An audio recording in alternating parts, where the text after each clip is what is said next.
I'm just helping you invest in your future, my friend. It sounds like a get-rich-quick scheme. Yes, thank you. You will get rich quick. We all will.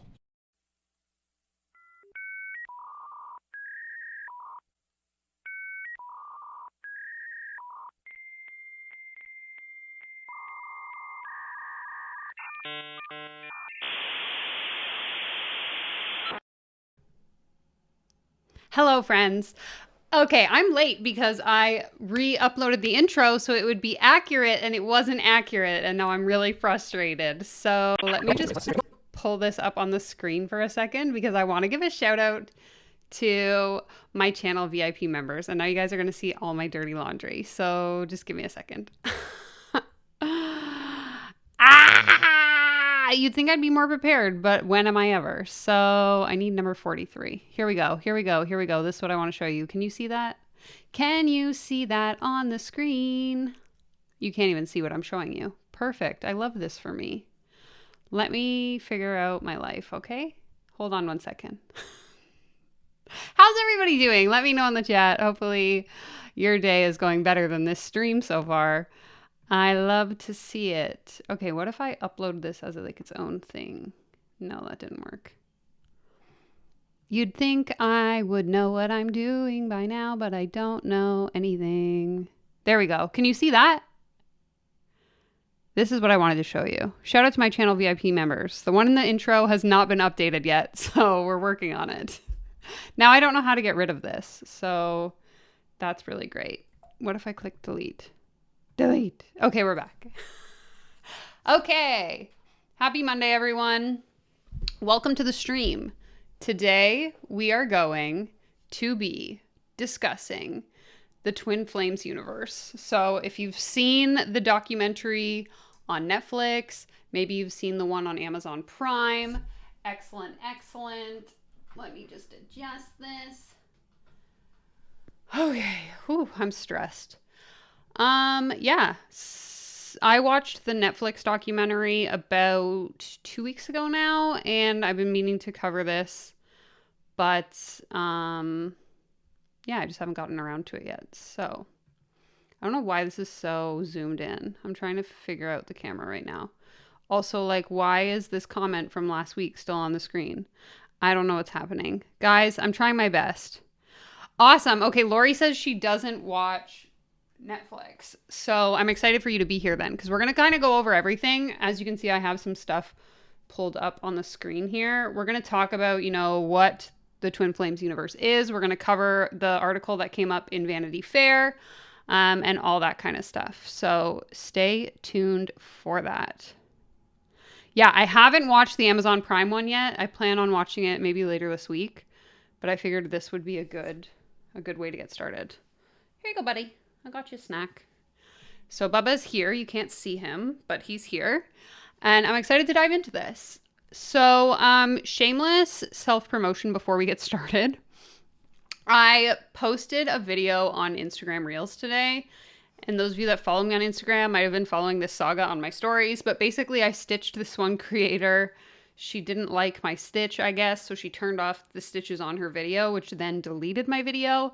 And then when I re-uploaded the video, it performed like much worse than it originally had. So I'm just going to link my Instagram in the chat for those of you that don't follow me. If you could go and like my most recent post, I would really appreciate that. But anyways, hello. I don't have a can to crack today. Because of the economy, we've switched back to the soda stream. So I have some homemade soda water today. But yes, the Twin Flames Netflix documentary is really good. If you haven't watched it, absolutely go watch it after the stream. I specifically like that they include the stories of obviously a lot of people who have escaped the Twin Flames, aka like people who have left this alleged cult. So I think it'll be interesting to kind of see if we can get to some of that content today. But essentially my intention is for us to kind of take a look at the website, go through some of their video trainings, and then also read that Vanity Fair article because I think it gives like pretty good context as to what's kind of going on here. Awesome. Okay. Jasmine, oh my God, are you still here? Hello. Welcome. So fun. So funny story. Jasmine and I went to high school together and we really wanted to be YouTubers when we were like 14. We used to record videos of us and post them on YouTube thinking we were going to get famous. And unfortunately it never happened. So I love that. But I guess some dreams never die because here we are, me hanging out with all my internet friends. I love to see it. Okay. Awesome. So I see lots of you have been watching the Netflix video. So that's great. All right. Let's go ahead and jump right in. So if you are watching the replay, hopefully we haven't bored you to death yet. And those of you here live, I appreciate you so much. Be sure to give the stream a thumbs up if you haven't already. Love it. You're going to need that.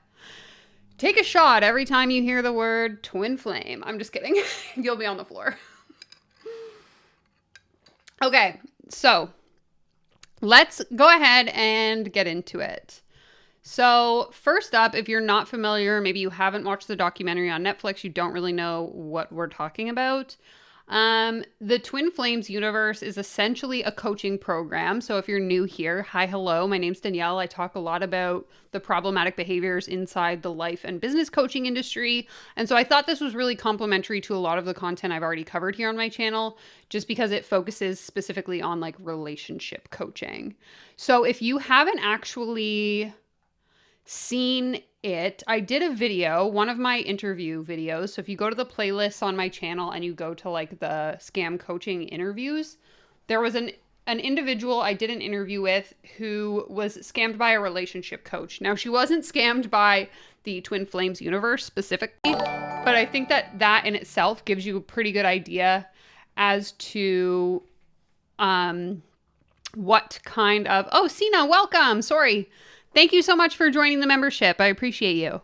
I think that interview gives you really good context as to the types of people that often fall sort of susceptible to these types of coaching programs. Because a lot of the times I'll get comments from people being like, I don't understand why someone would fall for this. Like, are you stupid? And really the truth is that the individuals like these, like the ones we're going to look at today, take advantage of really vulnerable people. Oh, I see Lori has gifted 5 memberships. Thank you so much, Lori. I appreciate that. And welcome everyone to the membership who just joined. Be sure to use the fun emotes. I love it. Yes, Lori's making it rain memberships. We love it. There's lots of, there's a Bubba emoji, a few Bubba emojis, a Firefox emoji. Firefox is my cat, if you didn't know, and lots of other stuff. So yes, all that to say, we're going to look at relationship coaching. If you haven't watched the relationship coaching interview on my channel, you absolutely should go watch that. And I will link it. I'll make sure it's linked in the description for those of you watching the replay. Thank you. Okay, so. Awesome. So let's just kind of quickly, as we usually do, scroll through the website together, see what's going on, and we'll take it from there. You know how we do it around here. We just kind of play it by ear, see what happens. So as you can see, this is kind of what it looks like. And just like we see on so many coaches' websites, they immediately go right into the pitch, which is really interesting to me. So there's not even anything that says like, this is what we are. It literally just says, I know you. I was just like you. I desired twin flame love. And then it gets right into it. Oh my God, this is so distracting for me. Thank you, Tom. I really appreciate that. Love this. And congrats on 5 months in the membership. That's amazing. Thank you. Oh my goodness. I appreciate you all so much. Thank you so much for your support. And I'm excited to see where it goes from here. This is so exciting. Oh my God. Okay, thank you. Sorry. People watching the replay are like, Danielle, you're so annoying. It's fun though. Again, be sure to use those emotes now that you have them, because that's the best part of the membership, in my opinion. Long live the downline. We love it. We're trying to build our period of millionaires, if you're not familiar. So welcome, and your fortunes will soon be finding you, or they'll be finding their way to my bank account more specifically. So thank you for making me a millionaire. Anyways, back to today's video. So as you can see, their website, again, doesn't talk about them. It goes right into the pitch of like why they can relate to you. And so just like we see time and time again in the coaching industry, I think that this is a prime example of people taking advantage of someone else's vulnerabilities.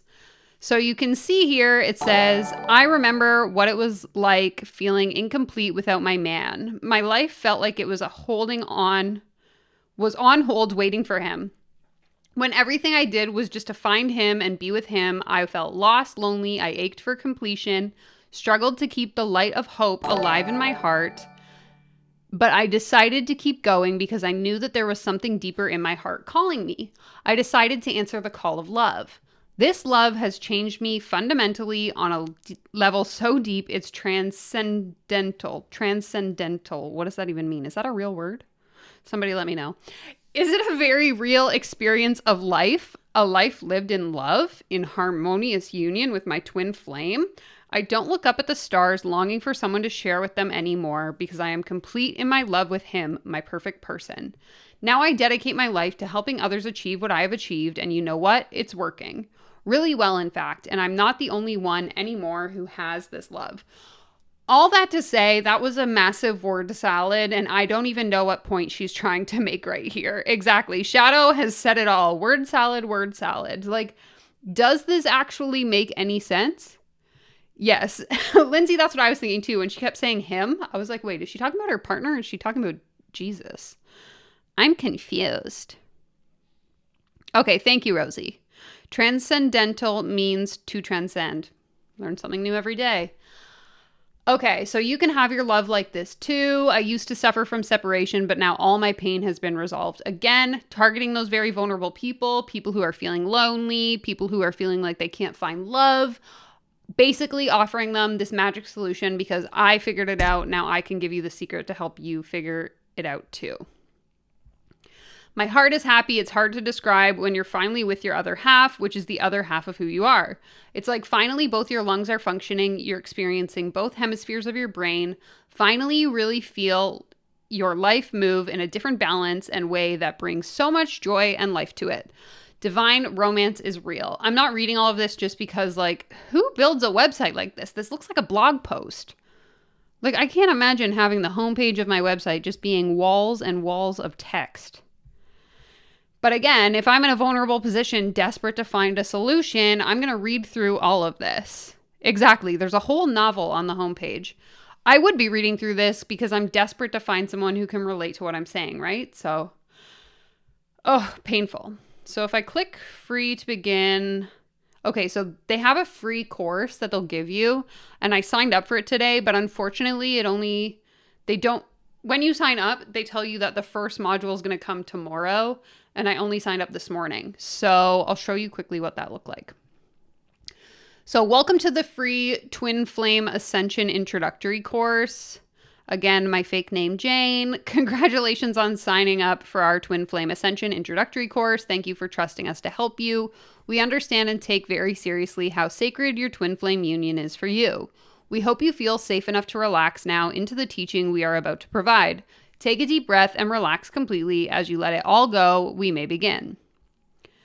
Over the next 4 weeks, we'll be sending you 8 lessons, one at a time, with the first one arriving tomorrow. So just like I said, I don't have it today, unfortunately, so we can't go over it. However, they do explain here what it's going to be about, and I found a video on their YouTube channel that goes over it. So blah, blah, blah, blah, blah. Your first time through, we recommend you notice the feelings these lessons evoke and allow yourself to fully experience the journey you're about to take with your consciousness, guided gently and expertly by ours.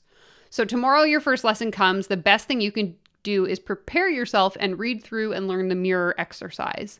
In this email, set aside at least 15 to 20 minutes to fully explore the first lesson, blah, blah, blah. And then they offer you a bunch of discounts to their online courses and whatnot. So this was what the PDF said. Again, we'll read through it. We'll watch the video about that goes over the mirror exercise, and then we'll kind of go from there.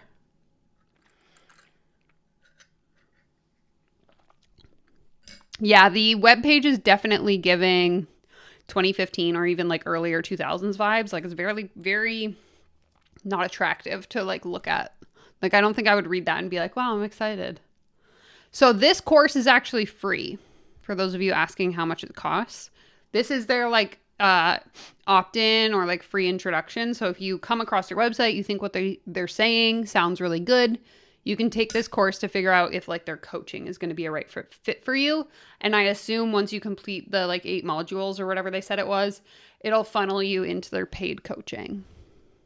So I guess for a little bit more context, I can go over sort of the format of the program. So basically what I learned from watching the Netflix documentary, and you guys can feel free to correct me in the comments if some of this is inaccurate, is that it's this husband and wife that essentially have this school, we'll call it, Jeff and Shayla. They run this program where they coach people on how to find their twin flame, their true love, their life partner. And so basically they started this thing where like they found each other. Then they started sharing this journey of them like being in harmonious union, as they call it. And then convincing other people that they have, just like we see in all coaching, the secret strategy or technique that it takes to find your life partner. So more specifically, they target people who are looking to find love, looking to find a relationship, looking to find someone to join a partnership with, right? And so through this, they were able to build a large enough following through their coaching that they offered to people that they were then able to recruit the successful people who also found their twin flame and also fell in love to then start coaching other people. So they have their own private coaching that they do with clients, and then they also train coaches to become like twin flame coaches. And so it's just like Brooke Castillo's life coach school, the video we watched with Jay Shetty a couple weeks ago. A lot of the content that I cover here on this channel runs on this principle of I did the thing, now I train other people to teach other people how to do the thing. And so that's kind of the idea.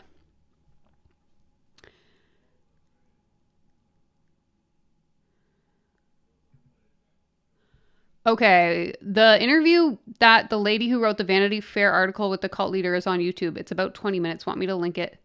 Yes, if you want to actually send it to me through Instagram, through my Instagram DMs, then we can watch it once we read the article. Yes, and so this is the other important piece, is that these two individuals claim to be the only ones that are capable of knowing whether or not a person is your true twin flame. And so the interesting piece, not to like spoiler alert the Netflix documentary, mute me for the next 30 seconds, is, I'll just say this, is that they can sometimes allegedly encourage people to participate in inappropriate or perhaps at times illegal behavior in pursuit of that twin flame. So it led some people to do some very inappropriate things, which again, if you watch the Netflix documentary, it'll make more sense what I'm talking about. And those of you who have seen it know what I'm talking about. But it's very, very fascinating, the psychology behind this of like what it can convince people to do in pursuit of finding the one that they love.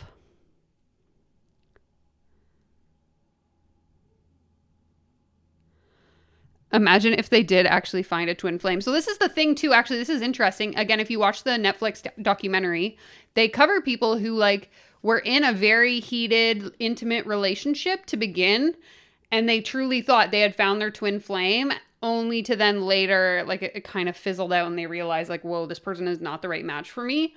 But when you're so blinded by the indoctrination of a community of people who believe the same things you do and have convinced you to like think a certain way and act a certain way, you can almost play like mental gymnastics with yourself enough to believe that you're like standing in your truth. So it's like, it's so fascinating to think about it from that perspective.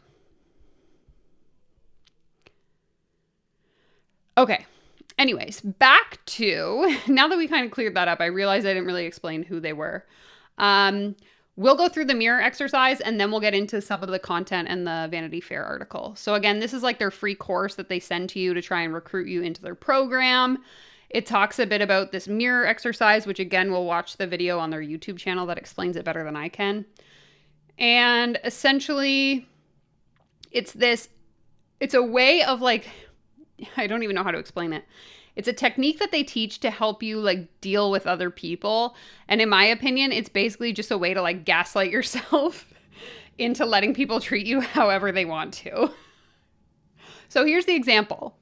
Step 1 is to identify what's making you upset. So you're in conflict with someone and it's making you feel a certain way. So in the example here, it says, I'm upset at my twin flame because they're ignoring me. So I've talked about my partner here on the channel before, my partner Pablo. Let's just pretend that I'm trying to get Pablo's attention and he's ignoring me. So what I would do, according to the Twin Flames universe, is change all of the nouns and pronouns to point towards yourself. So instead of saying, I'm upset at Pablo for ignoring me, I would say, I'm upset at myself because I'm ignoring myself. So this on its own is super problematic for so many reasons. And I'm sure some of you can elaborate in the chat, but those of you who have been here a while know. And then you're going to ask yourself, is this true? The answer is always yes, because you can only ever experience your own vibrational frequency mirrored back to you. This plays into the whole concept of like quantum mechanics, manifestation, all of those things that I've covered in multiple videos here on this channel as to like things that I don't believe are true, but that the pseudoscientific spiritual gurus of the internet want you to believe are true. Go ahead and watch those videos if you haven't seen them yet. Okay, and then step 4, once I've done that, I've realized, I'm responsible for the way that Pablo is treating me. You have to give yourself the love you desire. So speak to the inner part of yourself which is upset and love yourself completely in this space until you feel relief and peace where you once felt upset. Don't hold back. You can use visualizations to amplify the healing. If this helps you, as you learn how to take full responsibility for your life and continue to use the mirror exercise, your reality begins to transform in many ways. Get ready for both your twin flame and a whole new way of being, your personal heaven on earth. Again, super toxic, but I think it's something that we see time and time again in the coaching industry in general, as I say. So again, if we come back to this reel that I posted earlier on Instagram today, where essentially this woman was explaining how she had accumulated $70,000 in debt from coaching. And at the end of the video, she goes on to say that she doesn't blame her coaches for that. She blames herself because she was the one responsible for her own decisions, and it's her fault she didn't get the financial return that she was promised. And I think that and this that we just looked at are a prime example of how these coaches try and convince you that every problem you face in your life is 100% your problem. If you don't take responsibility for it, you will not get the results you want, which in any circumstance, relationships, life, business is not true. There are so many external factors that contribute to the reality that we are faced with that are not our responsibility. Yes, there is a level of accountability that we as individuals have to take to say, I don't like this particular situation I find myself in. I'm going to take action to try and change it. Sure, I can take that level of accountability. However, I don't have to be the one that's responsible for the fact that I don't get the results I want if I put in the action to get those results. So let's just come back to this twin flames thing. Let's say, I'm trying to find my twin flame. I have a Tinder profile. I'm on Bumble. I'm out networking. I'm meeting people. I'm going on dates. I'm putting in the action, but I'm not finding a match. So maybe it's the people out there. Maybe it's not my responsibility. I don't think everything has to come down to like the onus is all on us and we are 100% responsible for our reality, because I think the reality is that that's not true. I would love to hear some of your thoughts in the comments on this, but to me, it just seems very, I don't know what the right word is, but like very inappropriate to basically blame people that the whole reason why you don't have the things you want in life is your own problem. Like that's like telling poor people that the reason why they're poor is because they're not trying hard enough. Like maybe you should just go get a job that pays more. Okay. Or maybe you should just work 5 jobs so you can afford to pay your rent. But it's like, no, it doesn't make sense when you think about it that way. Yeah, exactly. The whole process is really just a giant way to gaslight yourself.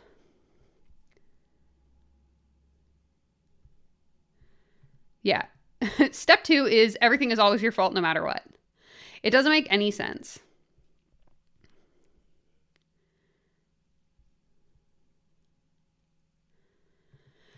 Okay. So now that we've seen that, we can go ahead and watch there's a YouTube video that goes with this where it fully explains the mirror exercise more than just like me talking. So let's go. Are you upset or something bothering you? Do the mirror exercise. Oh, sorry, I just have to put my headphones in so we don't hear it double.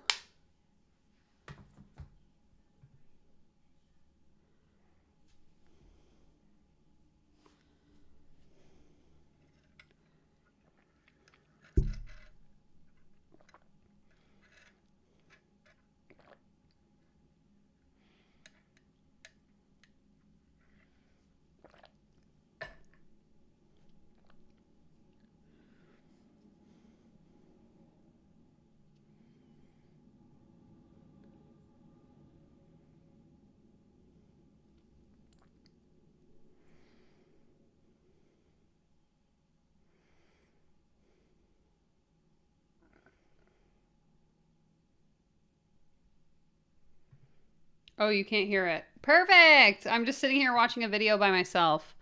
Okay. Let me figure this out. The sound should be shared. Weird.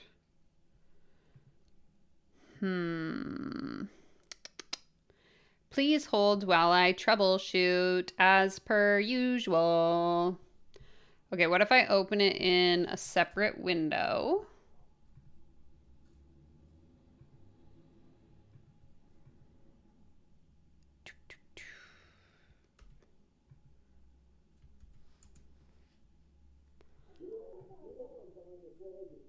Are you upset or something bothering you? Okay, we might have to do this Do the mirror exercise. same old school way Learn in this short. that we did it before. Sorry, my headphones are driving me a little bit bonkers right now because they keep connecting to my phone.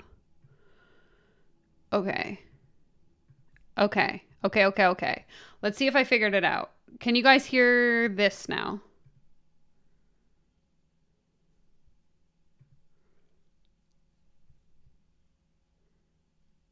You can hear it?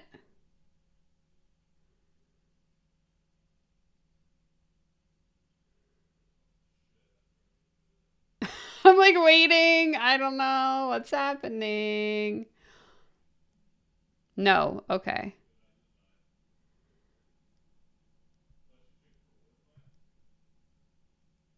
Like you can't.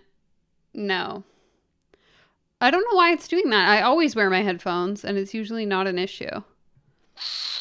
Okay. Well, I'll let you guys listen to it and then I'll watch on my phone and we'll figure it out from there. Okay. Let's go back to... I don't know how to make this stop. How about now?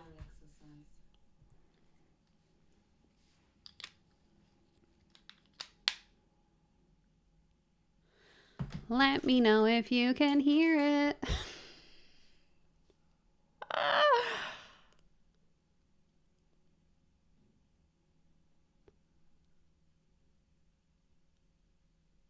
Still no?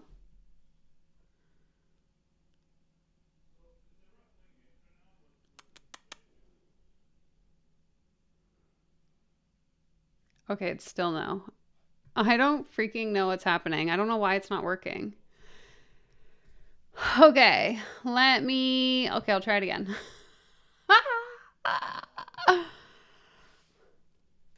Goal for this week, buy wired headphones. Maybe that'll help. Are you upset or something? I might just have to play it like through my mic into... Let's just do it that way. That's the easiest way. Okay. Act it out for us. Okay. Are you upset? Okay, I'm going to turn my mic towards my... Yeah, paging DC. I'm going to turn my mic towards my computer, so the sound's not going to be great for like the next 2 minutes, but we can just deal with it. Okay, bye. If I can figure out how to turn the microphone. Maybe this way. Okay. Ooh, struggle.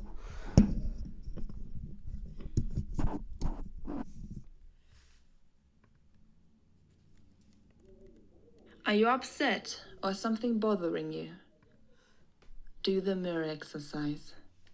Learn in this short video how to heal your upsets by loving yourself, using the mirror exercise taught by Jeff and Shelia.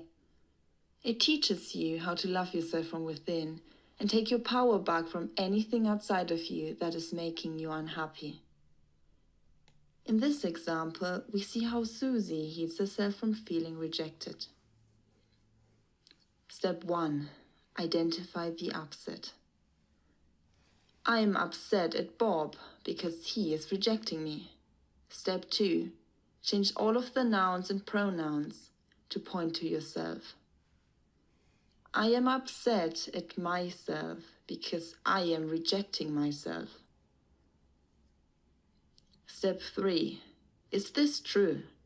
Hint, the answer is always yes. Yes, I reject myself because I always tell myself I don't deserve love. I am doing this to myself, what Bob does to me.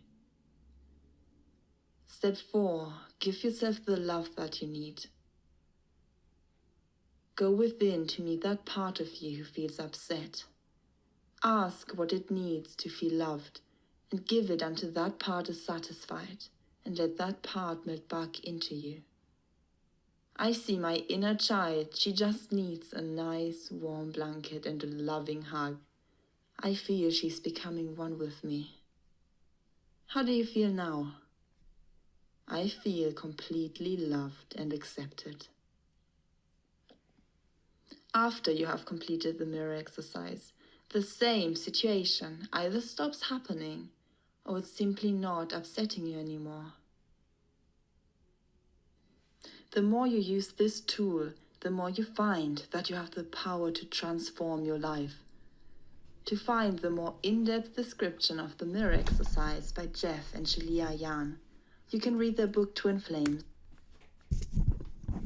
I'm not going to do that. Okay, now I'm like, how do I get out of here? Help! Okay. So that was completely useless. And super problematic. Okay, we're gonna hope that connecting my headphones doesn't break everything. Muted. I'm muted?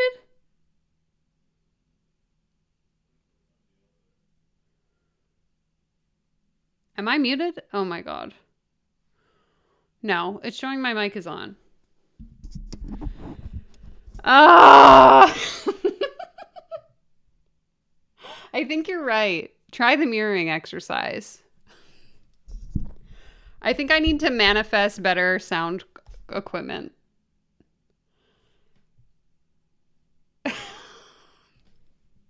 It's not that the audio isn't working, it's that I'm not working. Okay, thank you everyone. Perfect. Yeah, so I don't know how the rest of you feel about that, but I hated every second of it. Absolutely just awful. It's like, especially the end piece when they're like, now in future situations when Bob is treating you poorly, just gaslight yourself so that you don't care anymore. I think so, honestly, Lindsay. It's been a day.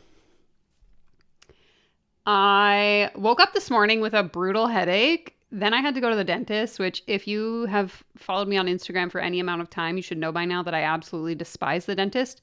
Then the dental hygienist tried to tell me that I need braces. My teeth aren't even crooked, but okay. Anyway, then it was just like thing after thing, you know, we're trying our best, but I'm glad to be here with all of you snarking on the internet like we like to do. I go live every Monday. If you're new here, I'll see you next week. Exactly. But it's not even telling your partners to suppress their feelings. it's telling yourself to suppress your feelings. So if your partner does something that upsets you, you just have to trick yourself into not being upset about it anymore. And I think that's the really weird piece about it. Because communicating with your partner, like, you did XYZ and it upset me, or it made me feel, you know, this certain way, is normal. But to then let your partner or get upset about something your partner did and then not be able to communicate that to your partner and instead have to reflect it on yourself and be like, well, what did I do?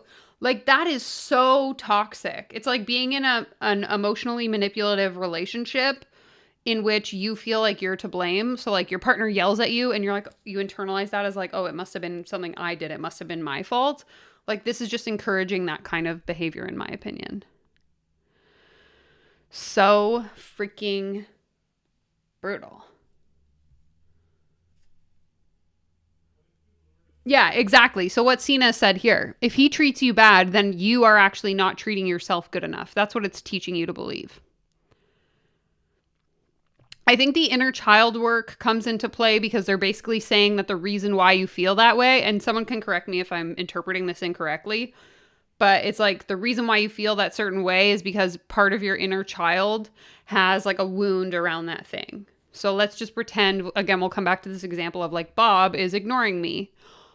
Well, the reason why I feel like I'm being ignored is because, you know, my inner child always felt like I wasn't heard as a kid or something like that. Exactly. It turns holding your partner accountable into turning you, making it a you problem. 100%. And again, it's the same as like these business coaches who you pay $10,000 to and then you don't get results. They go, oh, well, it's not because the strategy I taught you didn't work. It's because you didn't work hard enough. It's because you didn't implement, you know, the mindset right or whatever. It's like there's always some kind of excuse that puts the blame back on you. Exactly. People with complex trauma already blame themselves. And that's why this is so dangerous, I think, because I would assume that the types of people that fall susceptible to grifts like this like twin flames universe, probably have other underlying traumas or experiences that they don't know how to like express those emotions, right? So then they're taught this system and it just kind of feeds into their already existing behaviors. And again, that's just speculation, but I could definitely see that happening.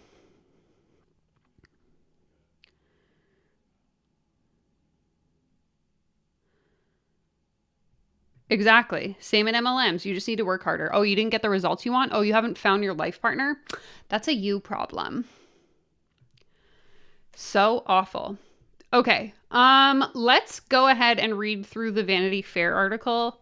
I think that'll again give like a little bit more context as to what's kind of going on here. And then if I can get the audio to work, we will also watch the video that I believe Harrison sent me through Instagram. So this came out in 2020, this specific article, to which there wasn't really a response, I don't think, from these people. Even if you watch the Netflix documentary, they're like, we reached out for comment. We never got a response back. It seems that they're kind of just like ignoring that any of this is happening. Their YouTube channel, like there's still tons of content being posted. It's very, very interesting. I actually haven't read this article yet, so this is my first time. But let's go ahead and have a little look. So everywhere I went, they went with me because they were on my phone inside the always online, all-consuming world of Twin Flames universe. Before we all spent our days on Zoom, the spiritual community used the power of its Facebook group and webcams to spread a gospel of eternal love and build its founder's business along the way. It is a cult that has manipulated some members' understandings of their own genders, as ex-followers allege, or the outermost extremes of influencing. So these are the leaders. This is Shayla and this is Jeff. They're husband and wife, I believe. And they run the Twin Flames universe. A sort of therapeutic spiritual reality show from their Michigan home with all the familiar trappings of the modern YouTube star. Katie woke to the sound of waves. She was in the back of her car, parked by foggy cliffs that hid the highway. Staying here felt nice, like camping. She peed in a mason jar and ate yogurt from her cooler. Not even the hikers knew that a woman was sleeping in her car at the trailhead. Katie drove to the hospital. In the waiting room, she read articles on her phone. How is arachnoiditis diagnosed? What is cerebrospinal fluid? Her back sparked with pain. She took a deep breath and opened up YouTube. Twin flame rejection, the video title read. A woman with mini pigtails and rosy cheeks sat shoulder to shoulder with her husband. They spoke about what it was like to be separated from your twin flame, the person created by God as your divine counterpart. There is nothing outside of you that prevents you from being with your love, the man said. Only you. You don't have a relationship? That's your fault. We're only like 30 words in and I'm already hating it here. Twin flame gurus were easy to find on YouTube in the fall of 2017. They popped up amid videos of astrology, tarot, healing crystals. The gist was that every human had a complementary partner whose being was attracted to their own, a kind of uber soulmate. Jeff and Shayla, the couple in the video, were relationship coaches in Michigan. They had the trappings of YouTubers. Hey everyone, and the like and subscribe. By the way, if you're liking this stream, you should like and subscribe. Okay. The faces perfectly illuminated by camera lights. Jeff, then in his late 20s, geeked out on video games. Shayla, in her early 30s, was an amateur photographer. Their videos attracted tens of thousands of views, occasionally more than 150,000. They also had a private Facebook group, which currently has more than 14,000 members, and classes on Google Hangouts 4 times a week. Students shared their relationship problems while Jeff and Shayla extracted sublime truths about their hopes and traumas. Subscriptions to the full run of this therapeutic reality show and its offshoots currently cost $4,444. Okay, so that's how much they charge for you to access their program. The appeal of Twin Flames universe was that you could have what Jeff and Shayla apparently had, what Shayla called a deeper level of oneness. A harmonious twin flame union. The following spring, Katie paid Jeff for a private coaching session. So again, Katie is the one from the beginning of the article that was sleeping in her car. She wanted to know if any of the love she experienced was real. If it was, why was she still alone? Jeff didn't answer that question, at least directly. How do you feel? Jeff asked over Google Hangouts. He sounded far away, and there was occasionally a lag and crackle. But he scrutinized her through the screen. Katie paused to articulate herself. She felt afraid to receive Jeff's guidance. She explained because most of her past experiences of love were followed by pain. Jeff told her that she could only fix herself. Gaslighting. He suggested that she was not alone because she was not made alone and asked her to surrender herself to God. At one point, Katie told him, "My twin flame won't talk to me and thinks I'm crazy and has told all of my family members." "He doesn't love me," Jeff echoed in a mocking, high-pitched voice. As the session continued, Katie cried and lashed out and giggled and stared blankly. None of it seemed to satisfy Jeff. Exhausted, she grew quiet. She'd made progress, Jeff said, noting that when Katie watched the video later, "You're going to see 49 minutes of you getting better and better." Jeff and Shayla confirmed what she already suspected. Her ex was indeed her twin flame. Perhaps Katie was holding herself back, they suggested. Her pain was rooted in the reality she chose to create. And health issues could stem from one's current thinking or past life behavior. For the record, this is not true. This is giving medical medium vibes. This is giving you are responsible for your reality, and if you don't think positive thoughts, bad things will happen to you. Toxic. Toxic AF. Your body is an extension of your mind, meaning your mind is primary and your mind creates the body, Jeff told Katie in one class. Not food or exercise, but literally food or exercise. Harrison, where are you? They're coming for you. You don't need to work out and eat healthy. You can just believe your way into a fit body. I freaking wish. Oh, God. Part of her sensed it might be a scam, but she was willing to try anything. A statuesque A statuesque blonde with a throaty laugh, Katie had moved to the Bay Area after earning 2 undergraduate science degrees. For years, she spent her days in university DNA lab and her evenings listening to techno records. On the weekends, she did yoga and went to clubs, festivals, or raves. Katie met her ex at Burning Man. Katie is not her real name. She asked me to call her that because it's safe and generic. He was the rare man taller than her. Their outfits matched, and they later found out that they shared many of the same references, interests, and beliefs. They went on to spend nearly 2 years together. Then she got into a car accident.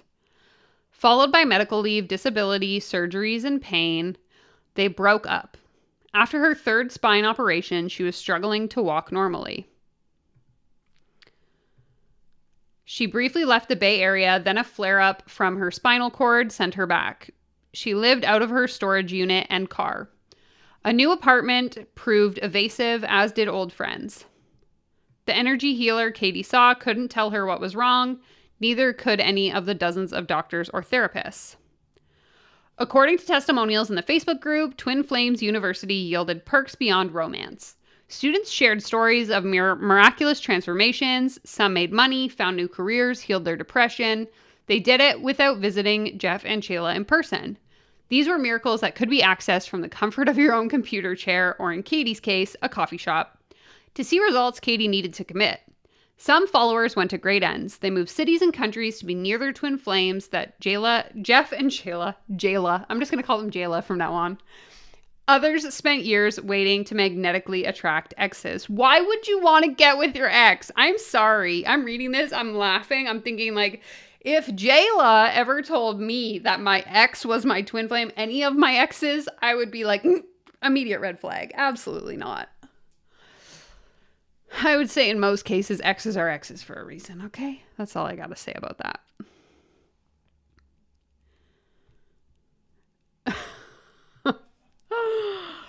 Still, other followers found harder paths to their perfect partners. Some discovered that their twin flame was of a sex they didn't usually date. Others who identified as male or female announced that this was not really the case. They changed their names and pronouns, bought new wardrobes, and came out to their families and colleagues. They were eager to explore the divine genders that Jayla had confirmed through God. So this is actually a really interesting piece that comes up in the Netflix series. Again, I haven't seen the one on Prime, so I'm not sure, but they talk about this, where people who are really like deeply indoctrinated into this cult basically get told by the cult leaders that like, oh, Danielle, you're actually not straight. Or you're not actually cisgendered either. You're actually a male trapped in a woman's body and you're now attracted to females. And then these people just like go, yep, okay, that's new. Like, it's very, very interesting, to say the least, of like how quickly these people will just blindly follow what they're being told as if it's true. Long before COVID-19 turned global communications into a giant video chat, Twin Flames Universe was spreading its gospel and building its own world on Facebook, Google Hangouts, and Zoom. Today, followers order meals through Jayla's startup Divine Dish, attend Sunday service at their Church of Union, and resolve trauma in mind alignment process sessions. Its coaches help recruit new clients via Facebook ads and community outreach. Everywhere I went, they went with me because they were on my phone, one former member told me. Over time, Katie started spending more time online, in video calls all day. Her twin flames friends spanned the globe. They were doctors, business owners, stay-at-home moms, students. Most were single. They shared memes and past traumas in group chats. Twin Flames Universe would eventually include a sales team, a media team, vice presidents, and HR. It had flexible hours and like-minded colleagues. And just like any other ideological impassioned startup, Katie, who would eventually become a coach herself, hoped she would be saving the world by making a profit. Katie now estimates that she spent around $10,000 on classes, coaching, books, products, and more during her time with the group.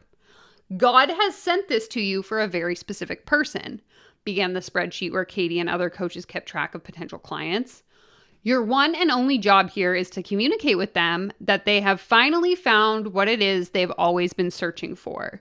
So basically what I'm gathering here is once you're a coach in this universe, You're then to tell all clients that we have the answers for you. The answers you need are within us or within yourself, and I will guide you there. Even if you don't, like, just lie to people and tell them you have the answers they're looking for. Yeah, I want to know who is running that HR department. Good question. A cornerstone of the community's spiritual practice is the mirror exercise. So that's the one we just looked at. As one YouTube page said, to help you create whatever you desire in your reality. Rather than blaming others, followers were taught to take responsibility. At times, they shifted around their pronouns in sentences. One woman posted that she was having a hard time clearing the upset around my twin filing a restraining order and making false statements in it. She looked within. You put a restraining order on yourself. What? A community member wrote on Facebook, you made false statements. Why did you do that? One follower addressed their deep-seated traumas and fears. They'd usually start to feel better. One student told me he was able to stop taking any depressants and anxiety medicine. Another healed her fear of flying. The mirror exercise was said to obtain especially dramatic results with a coach. Gabe Green, a Twin Flames coach living in California, was one of the select group of students who used it to realize he was transgender. Literally a week ago, I would have sworn to you and did to several of you that I was 100% a woman. Gabe wrote in a blog post called Suddenly Always Being a Man. That appeared on his website in early 2020. After nearly 2 years as a member of Twins Flame Universe, Gabe had not yet found his harmonious union. Then 2 community members reached out to talk, saying they'd been speaking with Jayla.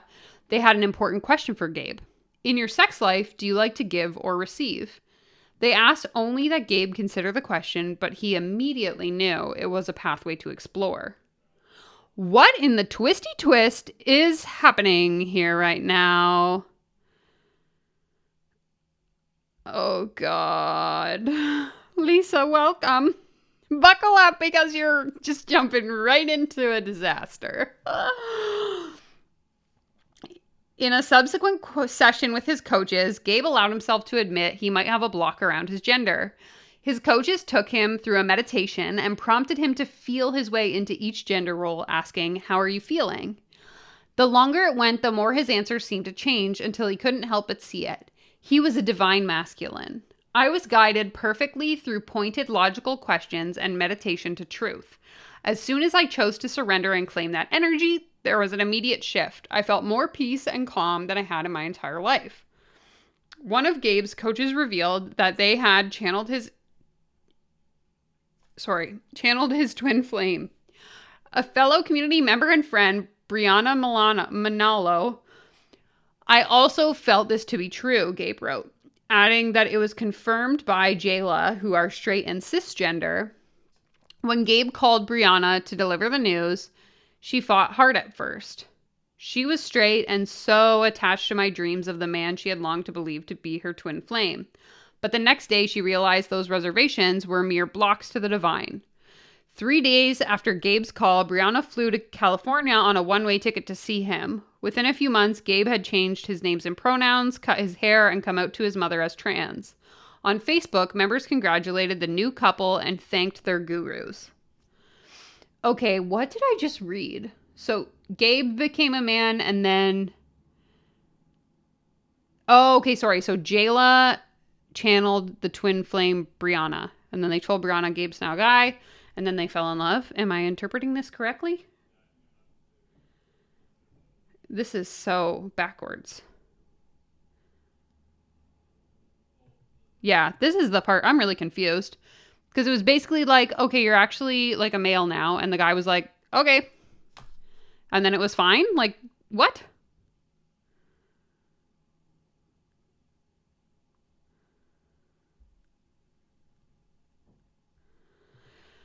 Holy moly. I'm so confused too, Janaea. Like, my brain hurts. How far? We're not even like halfway through this article. Oh my God. Jayla met through a mutual friend who introduced them on Facebook in 2012. Later, Jeff posted a crass name on Shayla's wall. A romance was born. Jeff, a Michigan native, was running a vegetarian Airbnb in Hawaii. Shayla, who is Canadian, was working in a hair salon and studying with a spiritual teacher in Sedona, Arizona. I wonder where she's from. Somebody go on Google and figure out where she's from. She had read about twin flames on the internet and sensed Jeff could be hers. Shayla introduced Jeff to the concept. They tried a few niches before settling into the current incarnation of Twin Flames universe. Shayla is a more spiritual twin. She's into numerology, pendulum divination, and crystals. Jeff is more business oriented. Before meeting Shayla, he went by the name Ender Ianethos on his LinkedIn, which described him as a lifestyle design entrepreneur. Shayla was once Megan Plant. Okay, so they both changed their names. So Shayla's name was Megan Plant and Jeff's name was Ender Ianethos.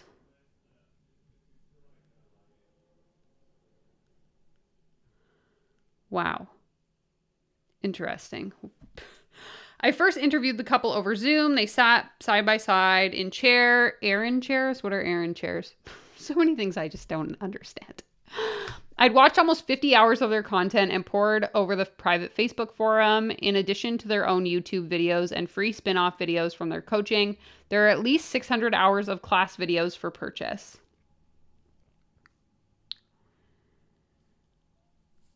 Seeing them respond to my questions was like having characters on a TV show come to life. Their webcams were at perfect eye level. They had dressed up. Gabe told me he was starstruck meeting them in person for the first time. I couldn't form sentences, to be honest. You know, that's how the people in my billionaire tier here on YouTube are going to feel when we hop on our first Google Meet. You're going to get to meet me virtually. Harrison, I'm looking at you. I'm just kidding. But if you sign up for the billionaire tier, you can come join our group chat. Tom, let me know. Let me know when you're free and we can do a part 2. Are you free later this week? Let me know. Maybe next week. Love to see it. Yeah, so they sell private coaching one-on-one. Then you can also sign up for their online course. And I think the online course has like a few different segments, if I remember correctly, from the Netflix series.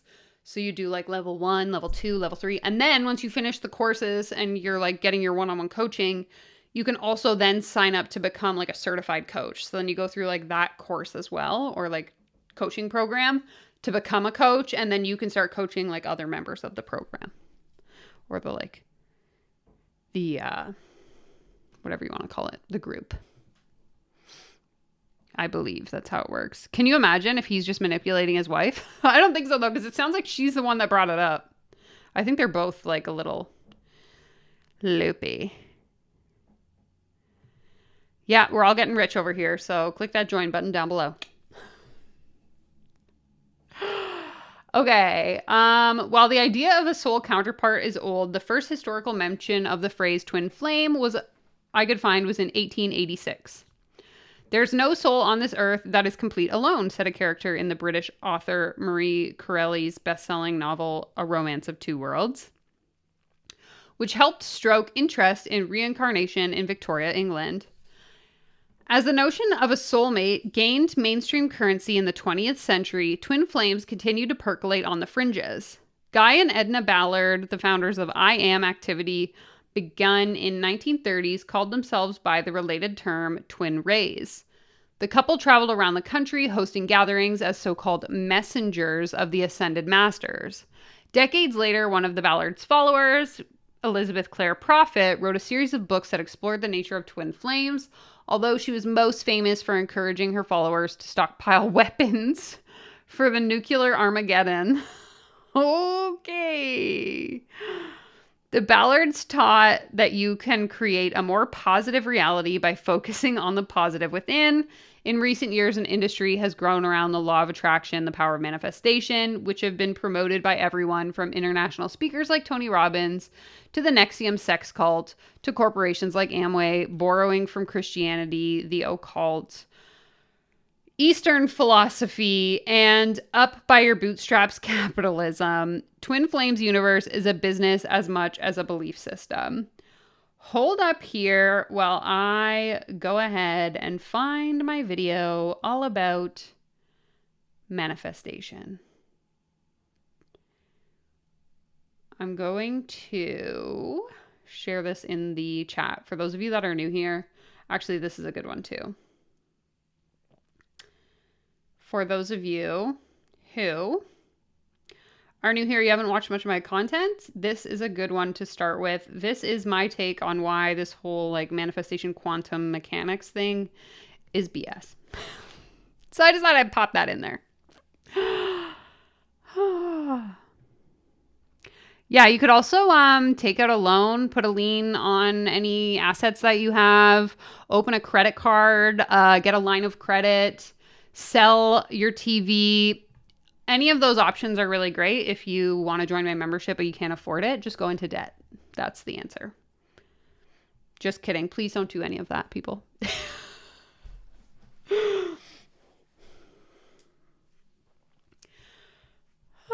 Okay. The idea of twin flames seems ready-made for our current digital existence. Finding love is supposedly easier than ever, but young people are reportedly having less sex and marriage rates are declining in the US and other Western countries. Dating is an algorithmic pursuit. Articles on Goop and Allure and Elite Daily have framed the idea of twin flames as an antidote. It's the preferred term if you're looking for the type of person who checks your friend's horoscopes on the way to Kundalini class.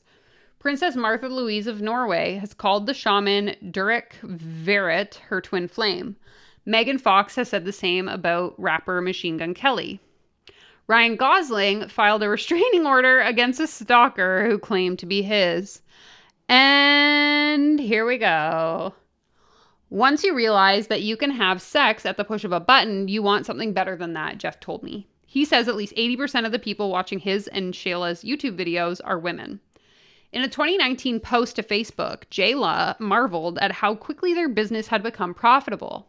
Twin Flames Universe is valued at more than $1 million, closer to $2 million, Jeff said, recalling his broke days just a few years before. This spring, they moved into a 5-bedroom, $850,000 house outside of Traverse City, Michigan. Their living room fireplace is flanked by $11,000 worth of amethyst. Oh God, we're into the crystals too. Which Shayla regularly communes with. I get feelings and thoughts communicated back from the crystals. And this is how I found that this crystal is a female and that's a male. What are you saying? Icons decorate the mantle and a nearby wall. Krishna, Jesus, Mahavatar, Babaji, sorry, I'm not trying to offend anyone. I don't understand. Lahiri Mahasaya? Are those like religious beings? I'm ignorant. Someone help me. Jeff and Shayla's ambitions have grown with their followers. Last year, they founded the Church of Union, which Jeff said seeks to unify all religious under one spiritual umbrella. Is it that, or is it that they were trying to commit tax evasion? Because I'm pretty sure religious organizations don't have to pay as many taxes, right? If the second coming were to happen today, where do you think it would happen? Be logical about its location. We have another place now called the internet where everyone in the world can come be at once. Behold, we are prophesied second coming. Shayla was the mother Christ, Jeff the father Christ. This is giving Ray Higdon vibes. They are the prophet.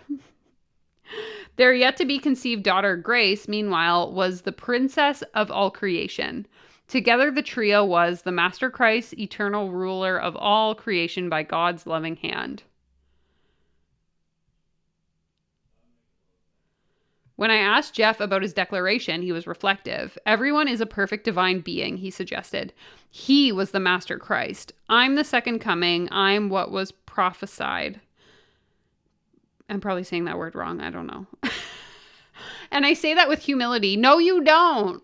Oh, I've said this in other videos, but if you have to say that you're being humble or you're acting with humility, you're literally doing the opposite. There's no other way to say it. Jesus got the same response when he was like, yo, I'm the Son of God. I'm the Messiah. Look. My purpose is to enlighten the world, not be gentle with it. I believe they had a miscarriage, if I remembered correctly from the Netflix documentary. I'm not sure if they're going to address that in the article. Not every couple who meets the community lasts. In March, Victoria Bonilla, a former member living in Alabama, was told by her coach that a fellow female member was her twin flame, she told me. But Victoria wasn't a lesbian, she told the coach, who replied that actually the female follower Victoria paired with is a man. I started crying and felt sick to my stomach. There isn't any part of me that feels good about this, Victoria messaged her coach. Then she tried to switch coaches. Church of Union officials reached out by email. To deny Jeff and Shayla's word is to deny God and to throw away your harmonious twin flame union. Victoria left the group. Her supposed twin flame is still in it. So this piece is interesting because basically they're saying this Victoria woman was told, like, so-and-so is now your partner. She said, and so-and-so, let's call her Sarah, was a female. She said, I'm not a lesbian. They said, no, Sarah is actually a man. Sarah is now Steve. And Victoria said, like, oh, this doesn't feel right. Like, I'm not interested. And they said, well, if you don't listen to us and you don't go with Sarah, we can't help you because you're denying the word of God. Like, that is absolutely mind-blowing to me. But then he's saying, we really don't tell people, hey, this is your twin flame. It was one of many occasions where he and Shayla said one thing and seemed to do another. For instance, feel good in your physical body no matter the circumstances, Shayla advised one woman in a Facebook comment thread. Just before, in the same thread, she told a female member that she was a man inside and that her female body was a choice she had made to hide from God because she felt ashamed. The woman left the group soon after. This is just wow. The Twin Flames universe teaches that love is between masculine and feminine counterparts. It also positions itself as a champion of LGBTQ plus acceptance. That's because it comes to define masculine and feminine by energy rather than bodies. We're all created 100% masculine energy or 100% feminine energy. What? Sorry, that doesn't make any sense. The gurus insist that members who discover a new divine gender are never pressured to change their outward appearance. Still, many of them do, starting with their names, pronouns, dress, and hair. A small number medically transitioned. At least 3 followers, including Gabe, are taking hormones. Meanwhile, at least 5 women who resisted accepting their new gender ended up leaving the group. I've been blocked by the group and everyone I knew in the group since I told them I did not accept being a divine masculine. Katrina and Aaron Irwin joined Twin Flames Universe in summer 2017. The rare couple to sign on together. 2 years before, they found Jayla online and admired that they offered spiritual guidance that seemed inclusive of their sexuality and supportive of their personal journey. The pair became coaches, taking on more responsibility and earning around $120,000 combined in 1 year. Eventually, Jeff and Shayla named them VP of Sales, a non-paying, labor-intensive position. So I wonder if their HR department is run by volunteers as well. Asking for a friend. They manage a small army of coaches responding to leads. How would you feel about owning your own private jet? The couple asked. The couple were called Jeff asking them, sorry. One day in class, Jeff told Anne he wanted her to explore taking a male name and pronoun. Anne was open to the discussion. She admitted that she felt masculine energy inside. For example, there's been contexts where I've been wanting to bro out with dudes playing baseball, she said. Jeff asked Anne intimate questions about her sex life, her kids. Weren't they lying if they didn't call her dad? And her pronouns. Jeff stressed to Anne the importance of picking a more male-sounding name. She seemed hesitant. He suggested Dan. Jeff would never force Anne to do anything, he emphasized in that class. You'll notice we only ever use the pronouns for anyone that they prefer because this is so sensitive and that's just not how we roll. But we're going to try and convince you to use other pronouns than the ones that you want to use. Like, what is happening? For $2,222, love those angel numbers, I purchase and watch Anne's sessions. These would be juicy classes, Jeff announced to students tuning in live. But over several classes, Anne grew resistant. You guys look dumb as fork hiding behind the lie still, Jeff texted Katrina and Anne, who still hadn't adopted a male name. In another text, he added, take a guy's name and a guy's pronoun, or I will need to put someone else in charge of sales who does respect my work. But I thought we weren't pressuring anyone to do what they didn't want to do. Doesn't make sense. When I asked Jeff about these text messages directly, he said there's no difference between what is said and what is communicated. He also said I was missing important context about his relationship with Anne and Katrina. They were planning a hostile takeover of the business to steal their clients.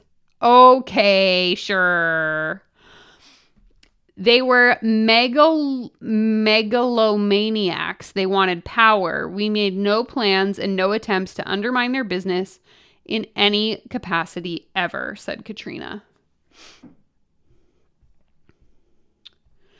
Even Anne had had enough. In front of everyone, she said she thought Jeff only had been conducting a brief experiment and reminded him that she had written a post expressing how uncomfortable she was and would like it to end. Jeff said he hadn't read it, only skimmed. Anne's anger was further proof that he was right about her masculinity. As the class came to a close, there was a long pause. Anne gazed at the space in front of her computer's camera while Katrina seemed to hold her breath. Anne, I can't read. What does this mean? Somebody help. SOS. Katrina broke out in a big smile and buried her face in her hands. Jeff applauded dramatically. The next afternoon, Anne and Katrina were hit with a flurry of notifications. Twin Flames Universe had blocked them on all social media platforms. Jayla posted a 46-minute video online explaining why they had been released. Anne and Katrina were a leech on the system. Their negativity was dampening the enthusiasm of other coaches. About a year later, I spoke to Anne and Katrina in a series of phone calls. They had found new jobs. They had moved on from their time in the online world that they now considered a cult. Twin Flames Universe seems so progressive at first, Katrina told me, saying, okay, what happens if Anne goes on a journey and redefines as masculine? Seemed fun and open-minded. It aligned with our views on gender, which is that it doesn't really matter and is very fluid. But in the end, the community's LGBTQ plus acceptance was superficial.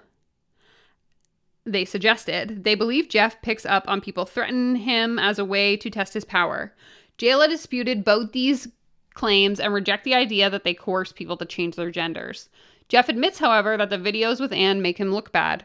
I'm sure if that's all I saw, I might even agree with you and say, wow, what a jerk. What a controlling psychopath. But that's not the reality. Okay, that's what they all say, though. That's what they all say when they get caught doing things that don't look good, right? In fact, perhaps this is what Anne needed me to say to her in order for her to be set free, he texted me later that night. She needed me to become so vulnerable that she could ruin my life and reputation forever and hold the keys in her hand to that slaughter. Why did I allow it? Because I am a humble servant of God. There it is again. The extreme humility that we all see him exercise.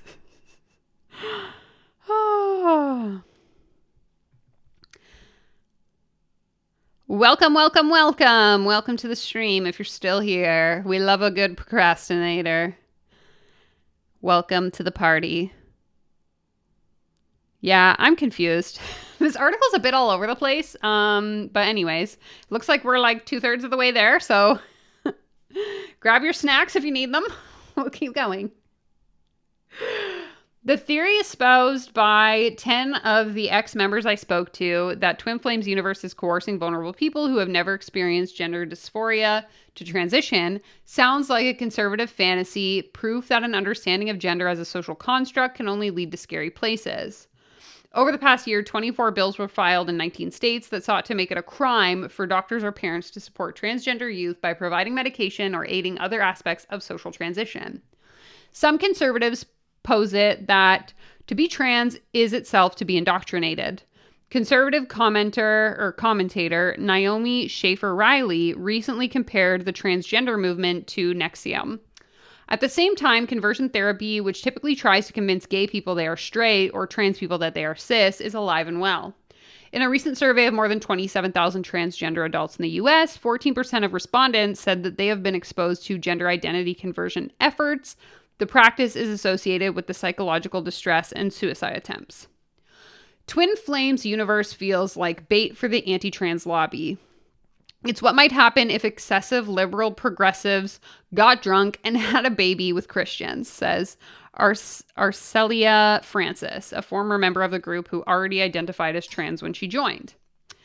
She left a community, she says, for her calls for less pressure and more freedom among our group were shut down by other members. If those people in there are happy, I hope so, she said. But I think it's all too likely that indoctrination made them believe that they were trans when they were forking fine before. And yet she told me she does not see the group's existence as proof that a broader cultural acceptance of gender fluidity will lead to a widespread social confusion and harm. The only reason transgender people have suddenly appeared is because there's actual hope that we can really be who we are now, said Francis, who described Twin Flames universe as heteronormative.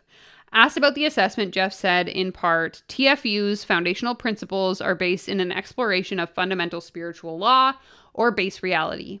TFU stands with truth, and if the world ultimately discovers new information which points to a different reality, TFU will explore that. That sounds like a bunch of word salad that means absolutely nothing to me. Chelsea, I'm right there with you. Chelsea says, transgender movement, it's not a movement, it's people's reality. This wild rhetoric. I'm confused. How did we get here?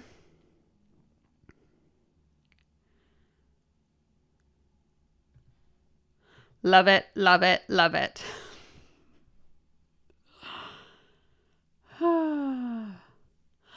All of Jayla's current trans followers I spoke to maintain that no one has pressured them to transform anything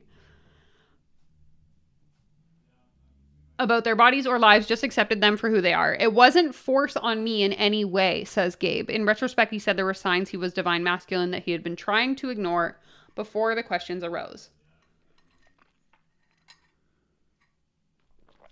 No, Lori, top chat purgatory. Everyone right now, check to make sure you are in the live chat and not top chat on YouTube. Switch yourself over. A few months after joining, Katie found an apartment and stopped living in her car. So again, Katie is the original woman that they were speaking about in the article.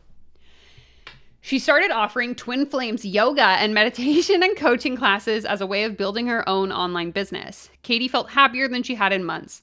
Her spine hurt less. In the spring of 2018, she tried multiple sessions of an emerging program now called Mind Alignment Process. A Twin Flames member named Christine Emmerich, PhD, a lieutenant colonel in the Army whom Jeff had supposedly healed of PTSD, through this process runs the program. Each person gets everything they require to fully heal their PTSD in the 1-hour session. I am sorry. What? Okay, again, if you've been here a while, you've watched some of my content. I did a video many months ago about shadow work, what these coaches call shadow work coaching, where they teach you to work through your shadow being like the dark parts of your past, you know, past traumas, that kind of thing, claiming that they have the tools they need to help you heal your trauma, your PTSD, your CPTSD. No. No armchair expert is going to have the tools you need to heal your PTSD. Go to therapy, okay? Thank you, friends. If you're watching this video, please seek professional help by someone who is trained to work with trauma. Don't trust a random guy on the internet. Okay. Okay. Oh my God. Here we go. A legal disclaimer on their site now backs off from claiming to treat the disorder. So they've backpedaled on that claim because they probably got sued. 100%. Pretty sure they caused more PTSD than they solved. I would not doubt it. Oh God. Whereas the mirror exercise focuses on generalized introspection, MAP targets someone's most upsetting memories. According to the website, your MAP practitioner will expertly access your trauma, like a world-class computer programmer rooting out a bug in the system. Absolutely not. In fact, this is why it's so dangerous for people who aren't trained to specialize in working through trauma to claim that they have the skills needed to work through trauma, because the thing about trauma is that it's so complex in terms of how our physical body is affected, in terms of how our brain is affected, and so on, that if you bring to the surface aspects of someone's past traumas and you don't have the understanding or the tools to help them then work through those repercussions of having that come to the surface, that person can often be left in a much more dangerous place than when they started before you brought that trauma back to the surface, right? And so there can be lasting repercussions of encouraging people to bring to the surface those pre-existing issues, particularly if you don't have the tools and the techniques to help them work through it. One of Katie's spiritual blocks was associating love with pain. As a child, Katie claimed she was force-fed psychiatric medication. When she processed the memory, she said she started to feel better about it. After a few sessions, the pain of the memory started to lighten and she felt less triggered. She felt soothed, placated. By this time, Katie had already stopped taking her anti-anxiety medication. Also, please do not stop taking medication unless you're being advised by a medical professional. That's my other piece of advice. Another trauma was Katie's breakup with her ex in the spring of 2017 while she was recovering from her third spinal surgery. The ex initiated it. Katie still wanted to be together. This account of their breakup comes from court documents. Katie remembers it, but what happened later with her ex after Katie had joined Twin Flames universe is cloudier for her. For instance, Katie claims she doesn't fully remember the moment when she found out her ex had filed a restraining order against her. She doesn't remember the details of being served either, she says. After a year of trying to block her on every form of communication, I have finally decided that a restraining order is necessary. Katie's ex wrote in an email to her family, she has been served but refused to read it and has not acknowledged its efficacy, nor that it is a consequence of her actions. Katie was delusional, the ex said. Living in her own version of reality, he speculated that Katie had joined a cult. When her family called, Katie shut down and withdrew. In her mind, Jayla weren't cult leaders. They were YouTubers who happened to have access to awesome spiritual knowledge that they were cool enough to share. Just like me, Danielle Ryan, am a YouTuber with access to all the secrets on how to make you a millionaire that I'm cool enough to share with you. Joking. But what was wrong with that? Shayla warned Katie about this type of criticism. A suspicion about cults indicated someone had a personal upset about them, Shayla said in a Facebook comment. I am not giving up on my twin flame work, Katie wrote her family in an email in June 2018. So this was what I was alluding to earlier in the Netflix documentary. They actually interview this individual, and basically they encourage her to like violate her restraining order because this guy is her twin flame. Exactly. Just so fascinating.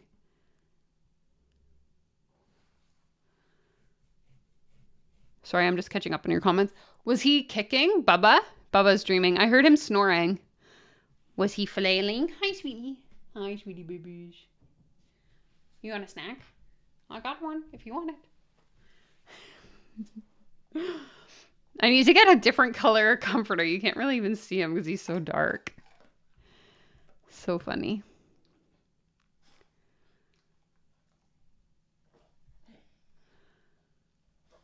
Yeah, like leave him alone, Katie. Seriously.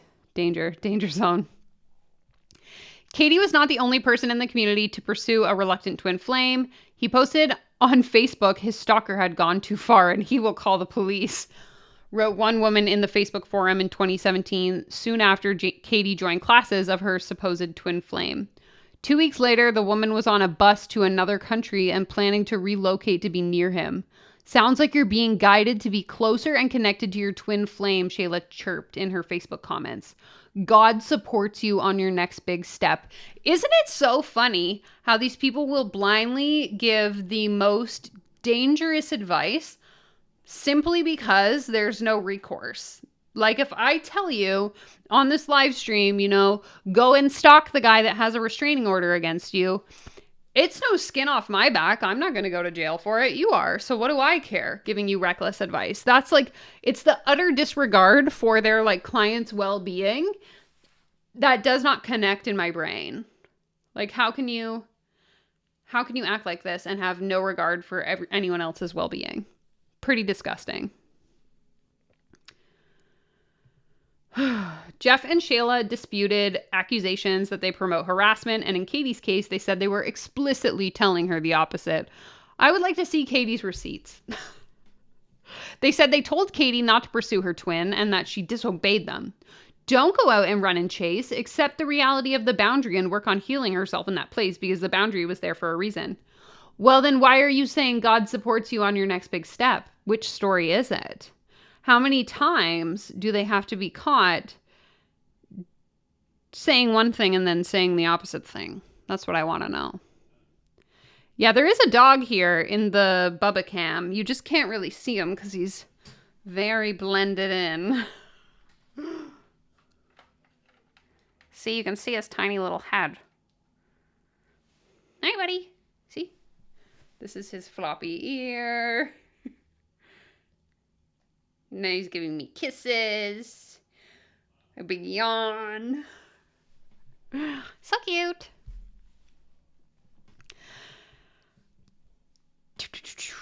Sorry, I lost my spot. I got distracted by the cute puppy. In May 2018, Katie showed up at the ex's place and sat outside. You are mine just as I am yours. Oh no. She wrote him in an email the next month. He forwarded it to her family. Around this time, Katie got kicked out of her new apartment. Her plan was to drive first to a festival in Angels Camp, California to introduce the party people to twin flames. Katie barely even needed GPS. She told her Facebook friends, God tells me where to get gas. That summer, Katie cut off contact with her family. She asked for several $1,000s from us, recalled one relative. They couldn't afford it, and she rejected an offer to come home. Oh my goodness. Aw, Helen, I'm so sorry to hear that. That's really awful. I'm sending you a big hug, and Bubba's sending you many, many kisses. Our pets are like our children, so it's always sad. Sad to see them go.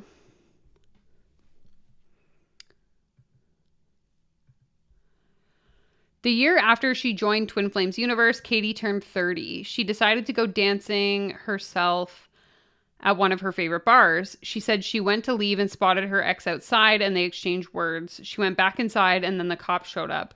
The ex gave his version in court 12 days later. We happened to run into each other at a nightclub and I left because I was uncomfortable with the idea of her being in there, and she followed me out of the nightclub and tried to initiate contact, which is why I called the police. I didn't want to have to do that. Katie was charged with stalking and violating a restraining order. She didn't have bail money. She spent 18 days in jail where she observed her cellmates had trauma just like hers and tried to coach them. After her family bailed her out, paying $25,000 out of her retirement savings, she says someone at Twin Flame suggested she had been sent on a mission from God. In a class 2 months later, Jeff congratulated Katie for having faith in the process and God and herself. It gives me enormous trust in you, when before I had none. Okay, so 100%, this is the woman that they actually feature her and interview her in the Netflix series. So if you're interested in watching that, you will get to hear this again from her perspective. Are you tired? Jeff asked me. I was listening semi-intently to Shayla talk about the introduction of yoga to the West when a fleeting thought of grabbing a Red Bull occurred to me. I had not believed my face betrayed it. We were sitting in the living room of their sprawling home. It was Saturday in June. An American flag flew over the lawn, and screen windows opened up to a breeze from the bay. Alexa played French bistro music everywhere, said Jeff, as we sat down for a ham, roast beef, and brie sandwich with a side of grilled pineapple, a divine dish meal. Yeah, I think this is a really good,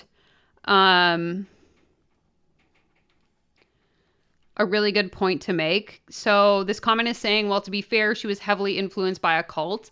And that's a really big piece that I always try to keep in mind, especially when these people exhibit what I would consider to be like irrational behavior, for lack of a better term. Only because when you are involved in an environment like this, where everyone is kind of like thinking the same things, they're acting the same way, they have the same beliefs, it's very hard for you to challenge that perspective. And I mean, again, we see this in any aspect of coaching, when people are encouraged to invest more money than they should, when people are encouraged to do things that they wouldn't necessarily in their right mind, when they're encouraged to, cold DM people, to reach out to them, even though it feels icky, when they're encouraged to pursue their ex, even though he has a restraining order against them. You do these things because other people are suggesting to you that it's okay and encouraging you to believe that it's okay. And again, those people that are encouraging you to do or say those things have no skin in the game, and it really doesn't impact them one way or the other if you do or don't do those things. So just something to keep in mind. Definitely mirroring the Charles Manson stuff, or like any cult. NXIVM, if any of you are familiar with that. There's a really good podcast series about the NXIVM cult, and lots of like YouTube videos and stuff like that. All very similar attributes. And I mean, this is why I talk about this. So again, one of my original series that I did on this channel was the correlation between cults, how MLMs are structured, and how coaching programs work. And a lot of the same tactics that we see here in this cult, and in other cults, like Charles Manson, NXIVM, that kind of thing, are all mirrored in these other industries. We see the same behaviors happen in MLM. We see the same behaviors happen in coaching. So it's very, very interesting to really kind of explore it from that perspective as well. And if you haven't seen that series, it's a 3-video series, I believe, and each of the videos are only like 10 minutes long. I would encourage you to go and watch that one as well. As I set out to report this story, Vice Canada's Sarah Berman published 2 unflattering articles about the community. After beginning work on this story for Vanity Fair, I started working as a correspondent for Vice News in February of this year. They described the existence of messages in which a member said that a student of Twin Flames Universe had turned down mind alignment therapy sessions before unaliving herself. That's really awful.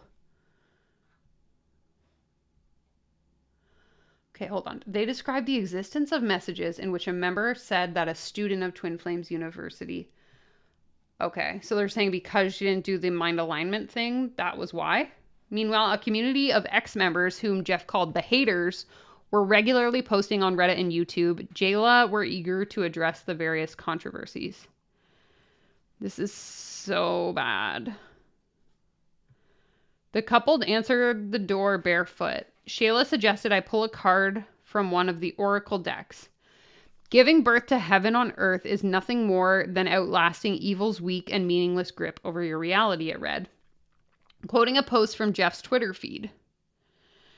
Jeff had a plan, he informed me. Over our time together, he would prove to me that neither that card nor anything else in the universe was a coincidence. His eyes were bluer than they'd looked on screen. I recalled with momentary comfort that I was sharing my real-time location with my editor via WhatsApp. I was there to interview them, but he wanted to learn more about me, my hopes, my fears, my triggers. Oh no, is she gonna get dragged into this too?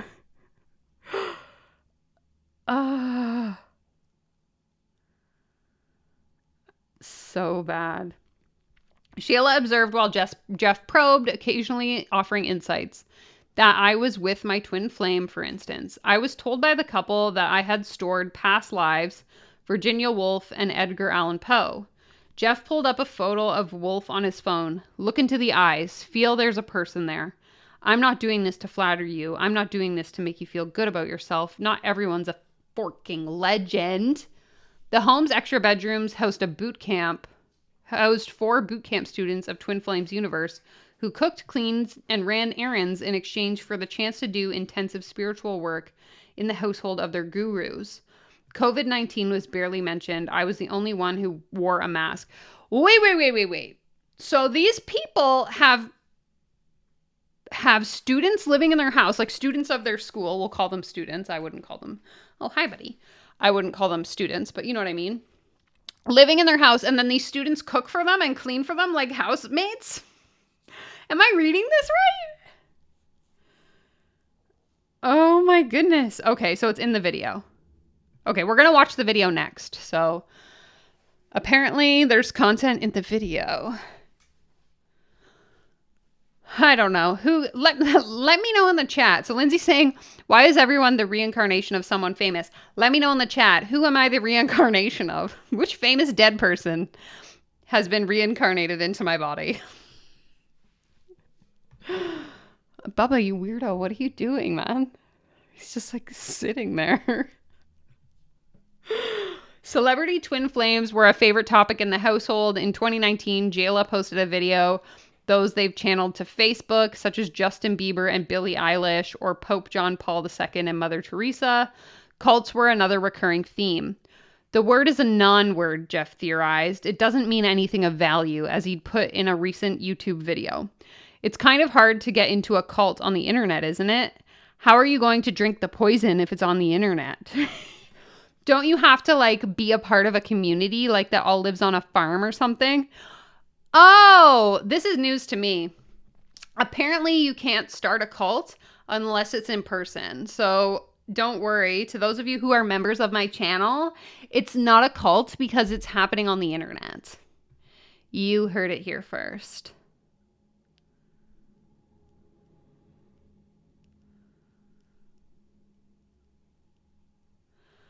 Oh no.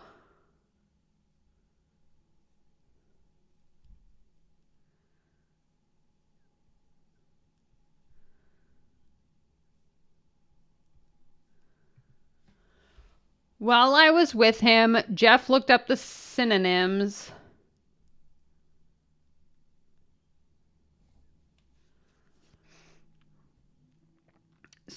For cult in an online thesaurus, which compared it to a type of religious sect or group, something people were obsessed with, or something for which there was a craze or a fad.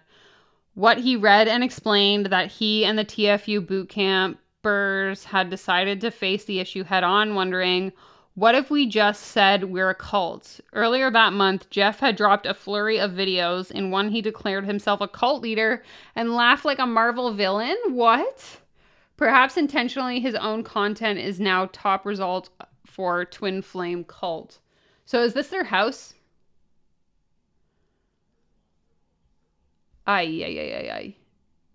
It was hard to tell whether moments like this indicated self-awareness and fear that the critics might be right, or total insulation from everything they were saying. It's a feeling familiar to anyone who spent time in the corners of the internet where ironic posturing and genuine feeling blur. In his video admitting to running a cult, Jeff conceded all their points. He's a greedy fraud who doesn't actually care about his followers, but there's one he wouldn't admit, that twin flames aren't real. There's no way that could be true, he mused. The foundational concept of his organization was love. He knew that love was real. There are 2 parts of me. There's regular old Jeff, very normal human earth Jeff, and there's also the guy who can see your past lives, who can bring your twin flame to you, who manifests all this crazy, incredible, and says he's Christ. Shayla has a more consistent persona. A month after I left, she sent me a detailed email criticizing Love Island, the romantic survivor-style dating show that I mentioned while at her home. She said people would would need probably a lifetime of traditional therapy to help them recover from the abuse they suffer in that show. I wanted to see them shoot a video for their YouTube channel. They agreed and asked that I be in it. We sat in front of a sheet bearing the words, "Love never fails." They let me know I could review it after I liked it. I didn't. Jeff spoke the exact same on camera as he had off, loudly and clearly with the occasional slight flick of the hair that doubled as a neck crank. He asked me whether twin flames were real. I responded without sharing my personal opinions. He asked me again. I never answered. This June, Jayla filed 2 lawsuits that named 7 former Twin Flames universe members and 1 family member as defendants, variously accusing them of defamation, false promotion, unfair competition, and additional charges. Lay it on me, baby. Give me that defamation lawsuit.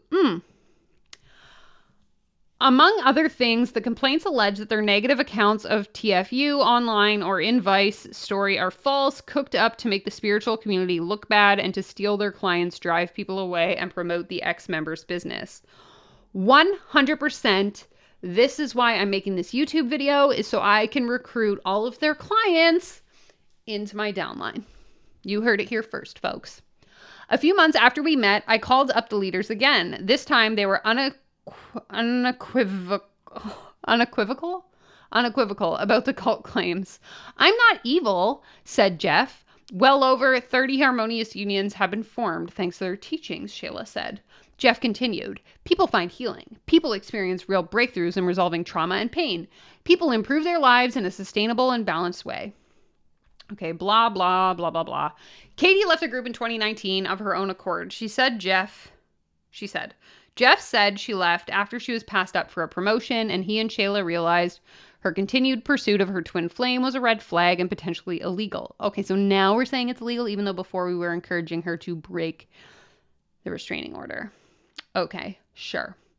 After she left, Katie said Jeff threatened to ruin her reputation. Jeff denied this. Jeff claimed Katie hacked into his social media and spread lies about him, including that he is a cult leader. Katie denied she had hacked his accounts. Yeah, this is how I'm feeling too, Space Pastry. I have believed some unbelievable things in my day, but this is like next level. As of writing, Katie's criminal case is still pending. One of her charges, stalking someone in violation of a restraining order, is punishable by 2 to 4 years in state prison in California. She denied intentional wrongdoing and denied stalking her ex on the basis that I wasn't actually cognitively awake. She is worried her lawyer doesn't have the bandwidth to explore her case fully. Meanwhile, she's looking to pursue litigation against what she believes the Twin Flames universe did to her.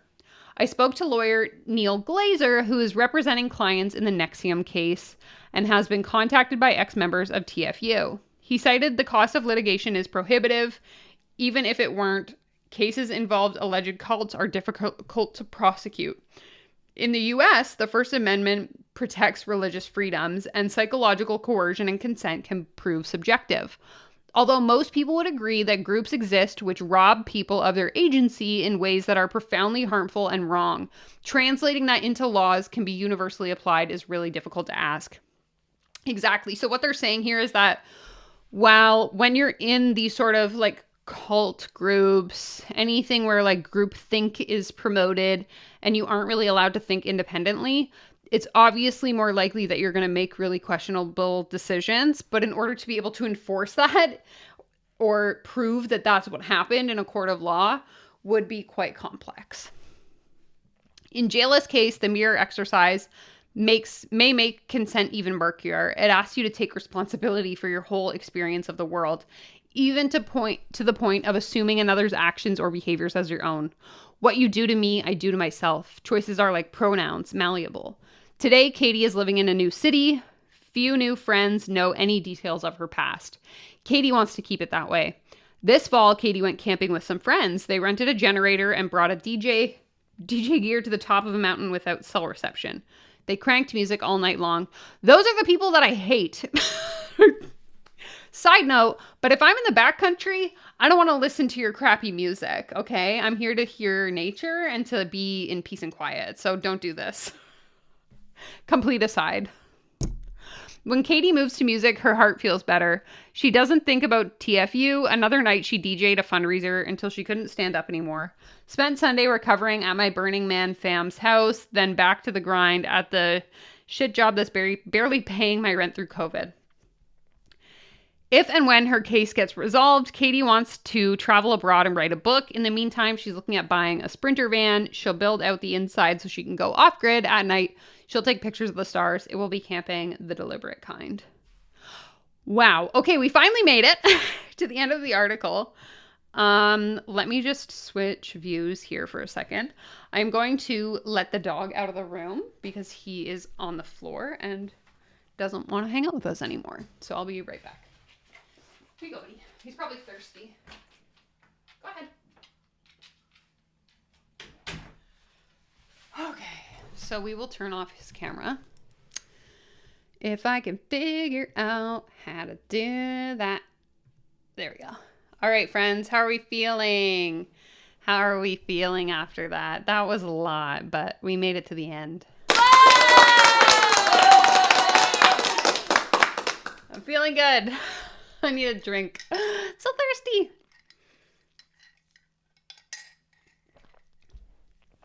Okay, let me catch up on your comments and then we'll go ahead and watch that video that Harrison sent me.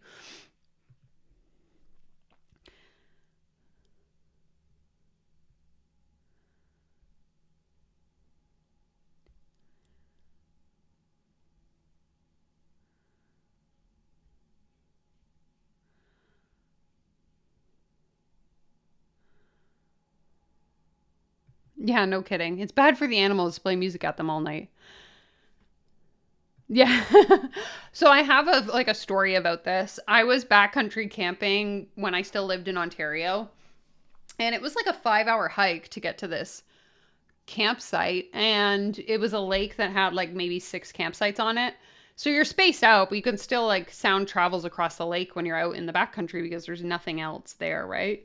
And so this group of people came and just played essentially like a Led Zeppelin concert all night long. So annoying. I don't go out into nature to listen to your music. I go out into nature to hear nature.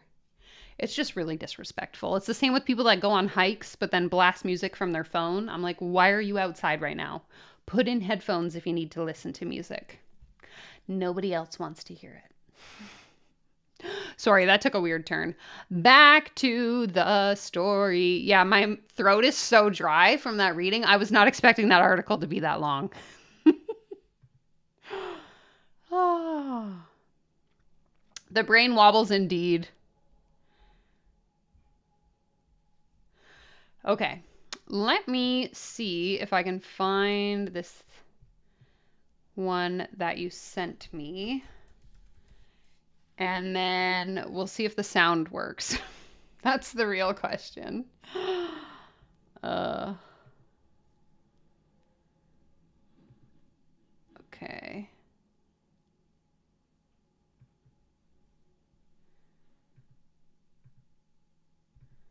Okay. So, let me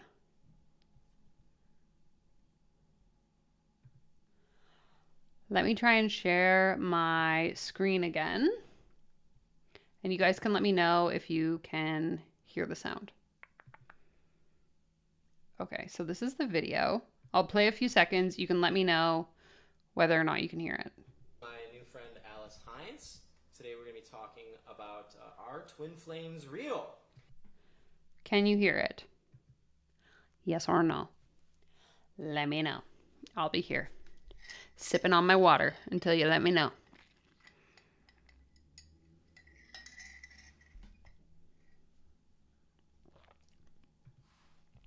Yeah, I will agree.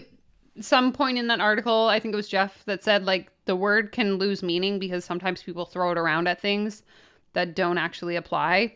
And so I will say that yes, sometimes that happens, but in this case, this is absolutely a cult in my opinion. Okay, you can hear it. Good. So I don't know what happened earlier. Might be a little quiet. Okay, let me see. I might be able to turn up the volume.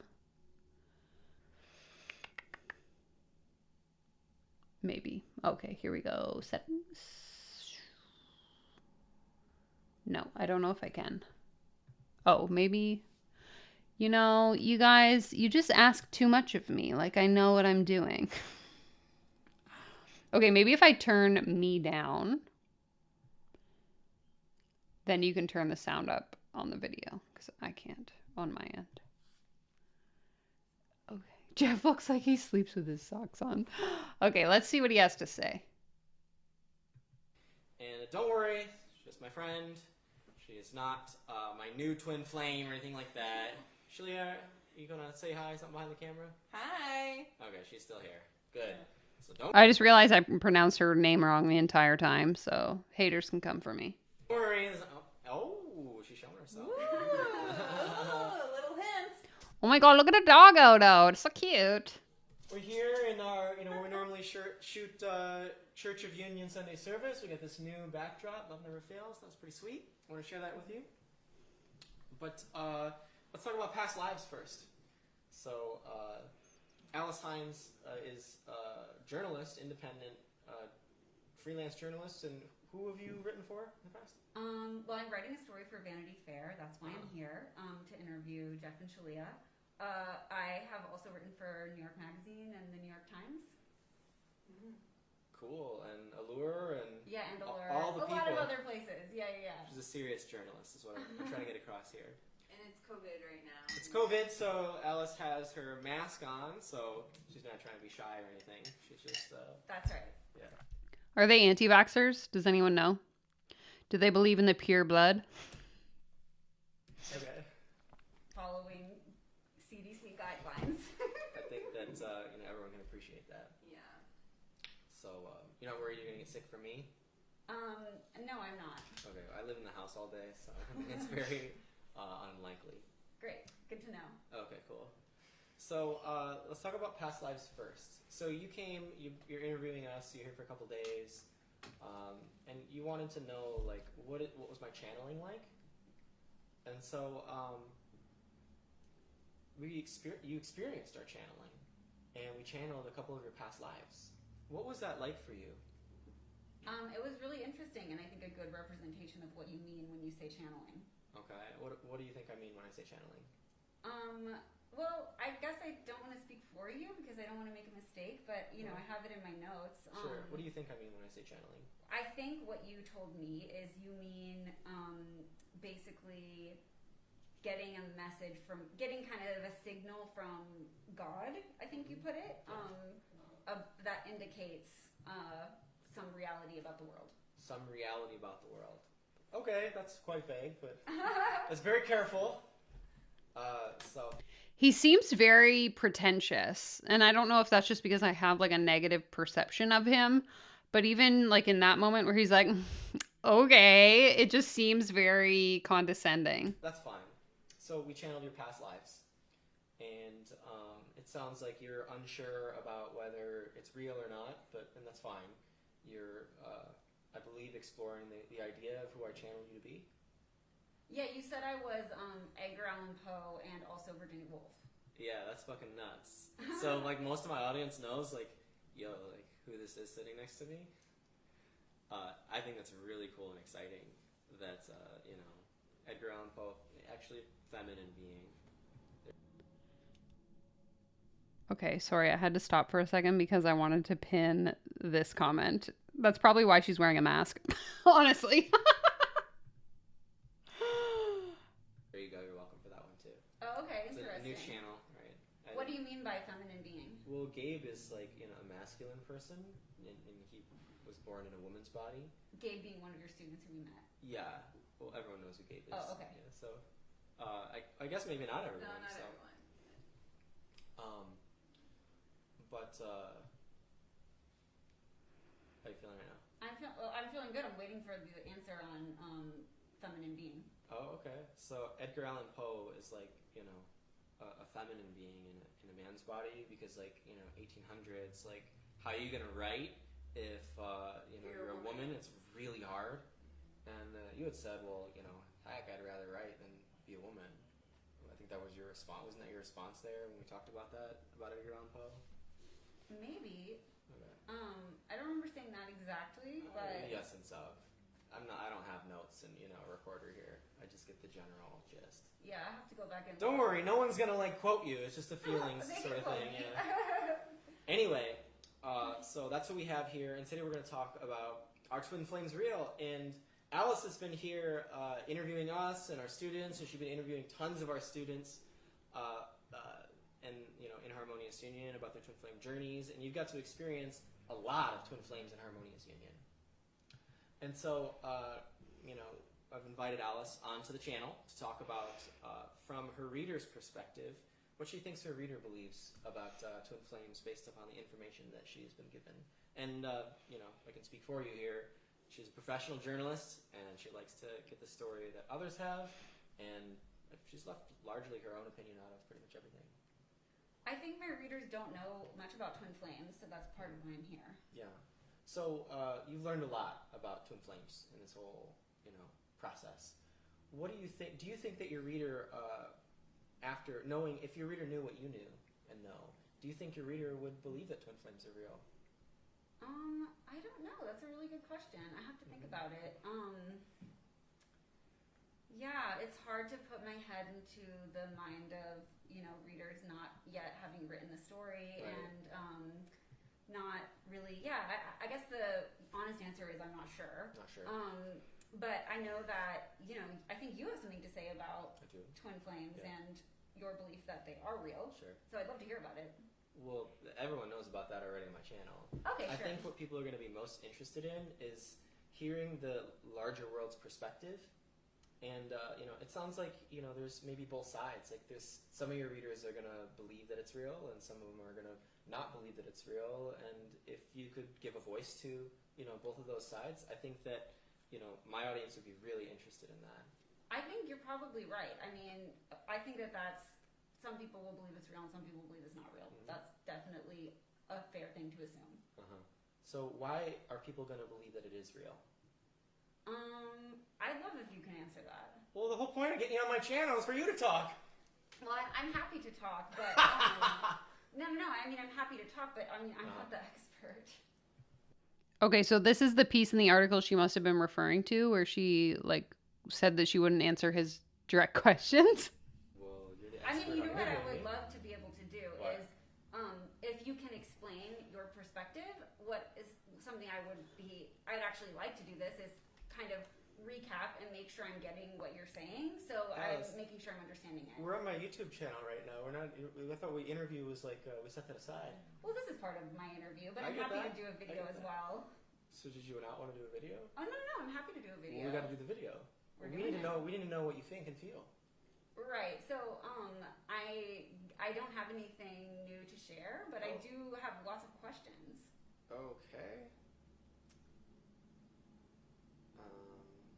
Maybe the concept of if twin flames are real, that's a very big question. So maybe you could get us started, and then I'm happy to give input. I mean, you guys have been hanging out with me for the past couple days. It's not as if I don't say anything or don't, give input. So I'm not, maybe that's a good way to start. Okay. How should we start? Well, you can answer your own question. Well, of course, I think twin flames are real. But you hung out with all of us, right? You get to see twin flames, and are you willing to give your own opinion? Well, yeah, sure. Yes. So I've spoken with your students, and they say that they are very happy in Harmonious Union and insist that twin flames are real. I know that that's what they say, but are you going to give us your opinion? No. Okay. Rebecca, this is the woman that wrote the Vanity Fair article. Why not? I don't think that's my role. And That's fine. I respect that. I'm still, my inquiry is open. Okay. I'm Yeah, I a respect that. receptacle for this information, and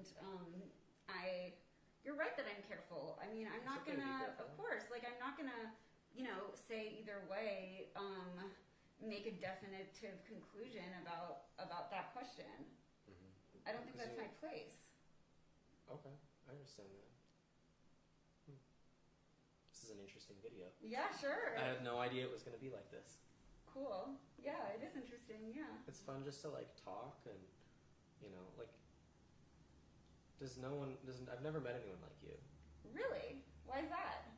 Well, you're you for one, and like I don't know a lot of journalists, so like I've seen them on TV. Like I'm not maybe they're not rare to you, but for most of the world, like a journalist is like a rare like mythical creature. Totally. And we're reading all the journalists like we're reading all the news that all the journalists are putting out, and like you're rare. There's movies about journalists. Like no one really gets to meet journalists in person, and I think it's cool that we get to talk about like. What bubble does this guy live in? What? Since when are journalists a rarity? Well, why won't you answer this question? And I kind of know why and you kind of explained it like you're not done formulating your article. And it sounds like when your article drops, you're not going to have an opinion in it. And I think that's really different than how most people act and are.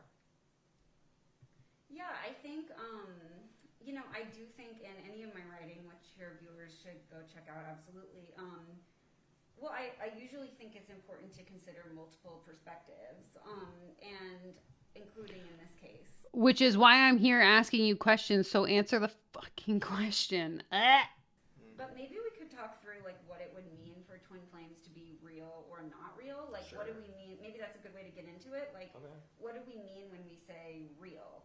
Real meaning okay, well that's a really interesting question. Real meaning based reality.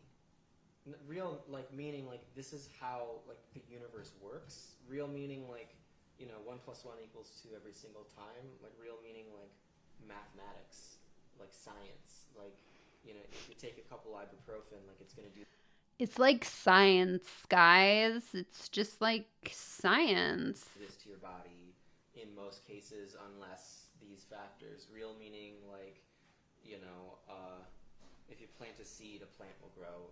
Of like kind. That's that level of real. So you want to talk about what if twin flames are real and what if they're not? That's a great video, I think. Could it be possible that they're real to some people and not to others? That is a possibility. But that doesn't explain that's a hard.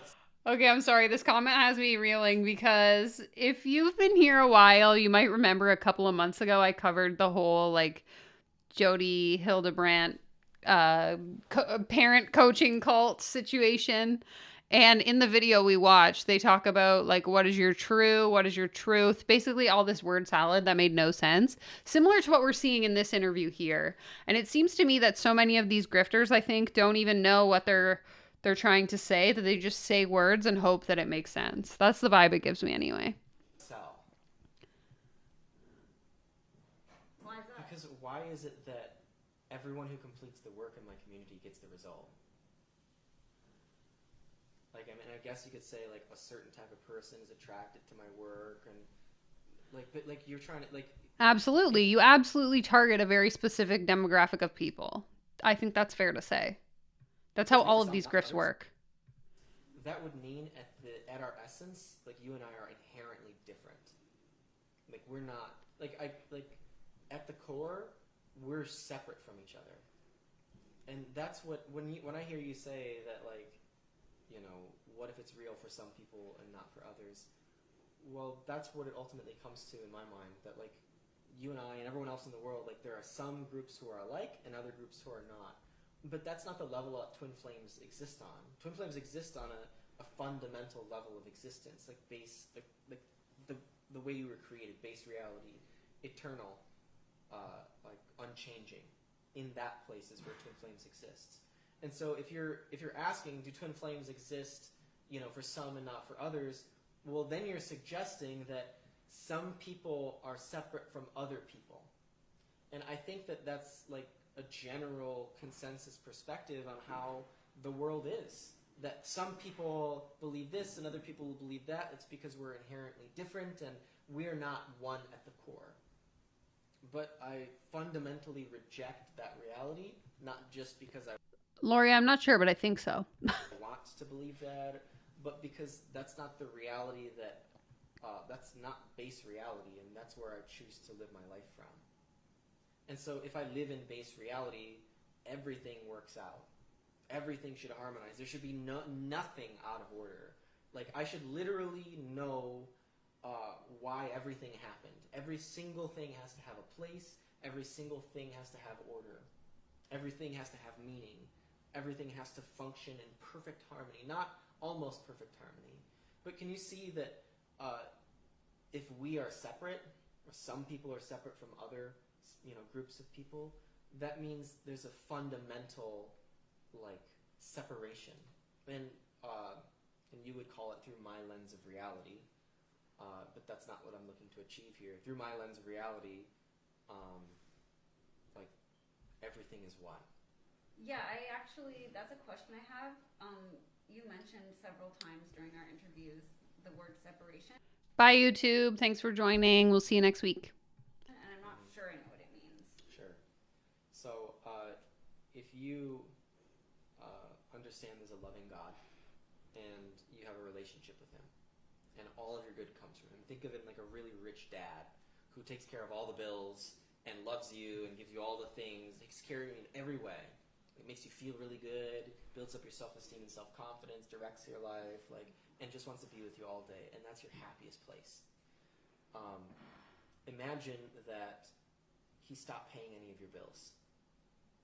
Separate. That'd be this is your agreed upon relationship. This is your ultimate happiness and His. And suddenly He stopped paying your bills, or you stopped receiving all the money, all of it. But all the other things work out. Well, you're experiencing separation from your Father in finances, or He stopped talking to you, or he ended the relationship with you. That separation. And what I'm telling you about reality is that God never separated Himself from you, and you're not separated from Him. It's only the illusion of. Meaning, there's no relationship. What do you think she's writing down? Guy has lost his mind. Can't seem to find it. Or there is a relationship. That's what Alice likes to do, is take notes. Yeah, I take notes, yeah. So she's told us that she's recorded every minute of our conversation here. And she tells us that that she transcribes the whole thing and then combs through it all. Yeah, that's right. That's crazy. There's hours of thick content. Yeah, I use I use a online transcription service, and then read through the interviews. Yeah, Cool. it's good because you can process things not just once, but you can go back and realize a second context, a subtext sometimes to what people are saying, which is interesting. Is science? Do you ever actually? Oh, okay. Go ahead. Do you guys ever rewatch your own videos? Yeah. All the time. Yeah. Okay. Yeah. What is it like? With any objective, for fun, to learn something? Just to review, if it's Just to boost my own ego and make myself feel really good about myself and confirm how much of a genius I am. in harmony with what we're hoping to achieve. And sometimes we revisit old videos, just lots of different reasons. Yeah, sometimes I find it cathartic just to watch us, and what we have to say, and what I had to say then, it hasn't changed now. Yeah. Well, in our recent videos we reviewed because they're really edgy, and we wanted to make sure that's what we really meant before we dropped them. Right. So we reviewed those before we Like released the them. one to addressing haters. And Yep. Yeah, we watched some of those multiple times just to make sure. What were the what will you do? What should you do if you're in a twin flame cult? Yeah, we reviewed that one. Yeah, all the most recent, last Yeah, 6 yeah. videos or so, Makes sense. 10 videos. Yeah. Mhm. Did you reshoot any of them? No, I No. never reshoot anything. Okay, cool. I never reshoot. The only cuts we ever. Exactly. She's very passively asking him, do you ever watch your content and realize that what you're saying is actually completely outlandish and potentially very inappropriate? Oh, yeah, we watch all our videos all the time. Everything's great. Make is just I'm staring off in the distance for an hour and then Yeah. should I cut it out? Or a distraction, or you're running around the house. I didn't do any serious editing, just for flow. Yeah, sure. It makes Yeah. sense. Because we have a lot to put out, so Yeah. it's just better if we just do a single cut for everything we do. Okay, yeah, that makes sense. It's easier. So you talked about a reality where twin flames are real in some ways for some people and not real for other people. Okay, but that cuts out and this is I feel a fun. If that were true, that would mean that our cult is not correct, and that's not possible because I know everything. I am all being, all knowing. So you're wrong. Fundamental question about journalism, and I think that some journalists believe that it's not their role to it's definitely not the journalist's role to bring in their own opinion unless it's clearly an opinion piece or that's the agreement. I'm talking about raw journalism, right? And I think that raw journalism's highest Is Tyler's name also Jeff? responsibility is to communicate the truth about reality, communicate the truth about society. And I think that there are many perspectives but one truth, and I think that that's what people long for. I want to know why they chose that font. Did they make this in the text app or what's happening? From their media and journalism. Also, why is the logo so pixelated? I thought you guys were millionaires. And I think they long for a media outlet that's bold enough to publish that consistently and stand behind it. And I don't know that exists yet today. But I hope to one day create a media outlet. I was just going to say, it sounds like you want to become a journalist. No, I want to, I have divine dish. I don't want to become a chef. I'm a critic, but not a chef. We have Chef Jason, and he's a very fine chef. Absolutely not. He literally thinks he's a genius, and he actually thinks that everything he's saying is what's the word? New, and somebody help me. I forget the word, but you know what I mean? When you say something and it's oh my God, no one's ever said this before. And you've enjoyed some of his meals? Yes, thanks for having me. Yeah. I don't want to... Literally, though. Literally. To have You want to develop it. Jasmine and I filmed a movie once, back in 2008 probably, on a shitty little Canon handheld camera, and it was better than this. Yeah, and because I haven't experienced it yet, I want to develop great food. Profound. That's the word. Journalism. That's the I word. just get the sense from you that you really are very cautious about saying this is the truth. I'm not when it's clear to me. So is there something... My hand is holding my recorder. Sure. Innovative. No. Yes. I don't get what you just meant by that. Well, truth. It's true. It's a true fact. What? Is it true fact? It is a true fact. Oh, right. Okay. Sorry, I went No, way over no my head. worries. I thought you had some sort of other interpretation for it. No. Okay. Sorry, my channel tends to be very, spiritual. Sure thing.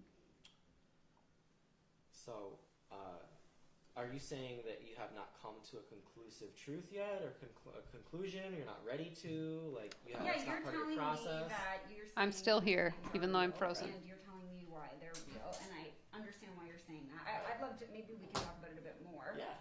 It was helpful when you kind of described what you meant by reality, just Right. define our terms a little bit. That was helpful.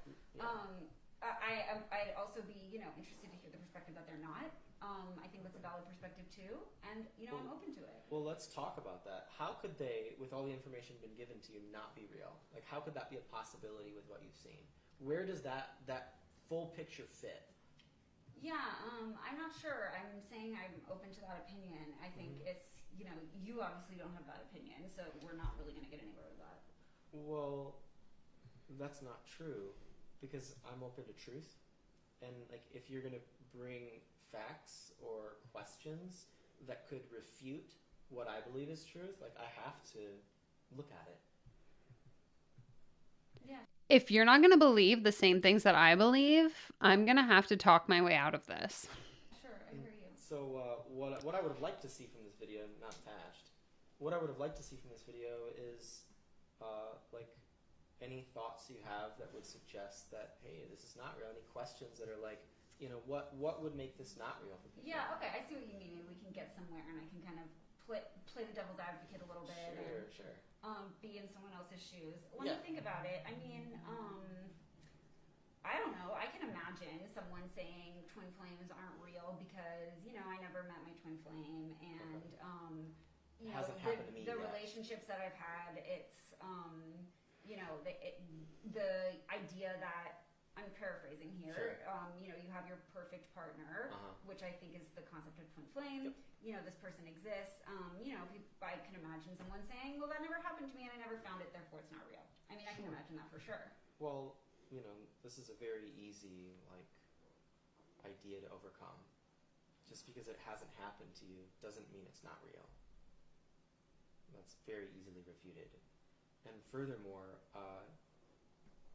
if you try my work and it doesn't happen for you, you'll be the first person.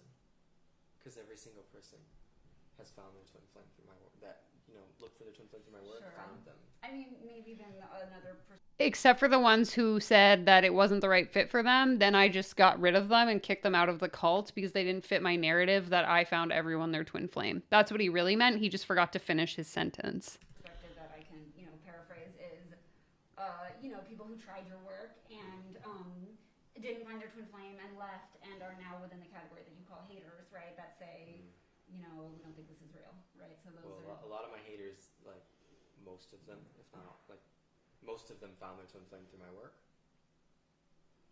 And they quit. So how are you going to get the thing at the end of the journey if you quit? Like, you got to arrive at the destination in order to be at the destination. How are you going to get the thing at the end of the journey if you stop halfway? Or you stop 99.9% of the way before? If you don't go all the way, you can't get anything. Isn't that, like, universally true? Yeah, see, I think what you're saying is that you don't think that your critics who used to be within your community are capable of assessing whether twin flames are real on a general, universal level. Well, what authority do they have to assess that? Yeah, I hear that's what you're saying. Sure. What authority do they have to assess whether twin flames are real for everyone? What authority do you have to assess whether twin flames are real for everyone? I could ask you the same question. Hello, DC. Welcome. This is absolute blasphemy, so brace yourselves. If they're not looking at the data of all of the twin flames who have attained harmonious union through my work. And you do have that authority? Yeah. I have that The authority notepad. because I established the work and we tested it, and people are attaining harmonious union and getting incredible results all the way along. That's why I like... Again, except for the ones that decide that it's not the right fit and they leave the cult, so then they don't count in the statistic. So I have a 100% success rate because we just cut off the ones that it didn't work for. That's why you think twin flames are real. Well, that's how I know twin flames are real. It's beyond, like, I think, and it becomes a knowing when there's enough data and facts to back it up. So, like, there's, like, you know, you can keep presenting ideas of why twin flames might not be real, but, like, they're just so incomplete. Like, it does, just because an idea itself has power behind it, it doesn't mean it's complete or fits anywhere other than in the mind of someone who's unsure and unclear. But, like, you know, this is the dialogue we've been having a lot with Alice, is what does she want to publish? You want to publish a bunch of... My 100% of my clients who are successful have a 100% success rate, so take that. You know, like, incomplete ideas or a cohesive mosaic?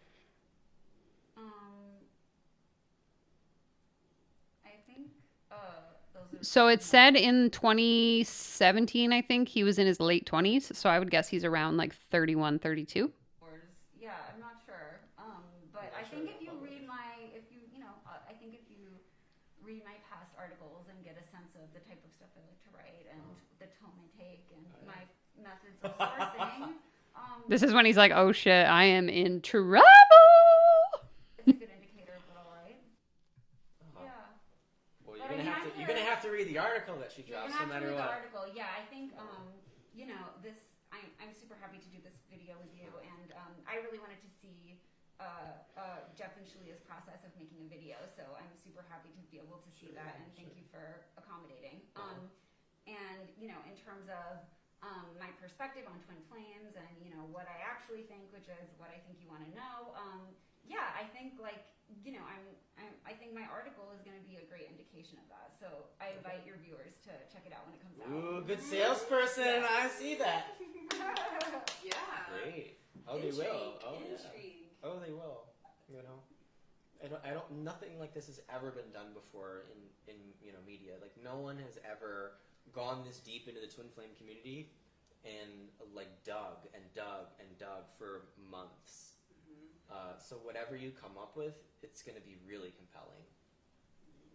But no one's investigated this deeply into all this, other than us. But we're in it, so an outside perspective. I think would be really interesting. Cool.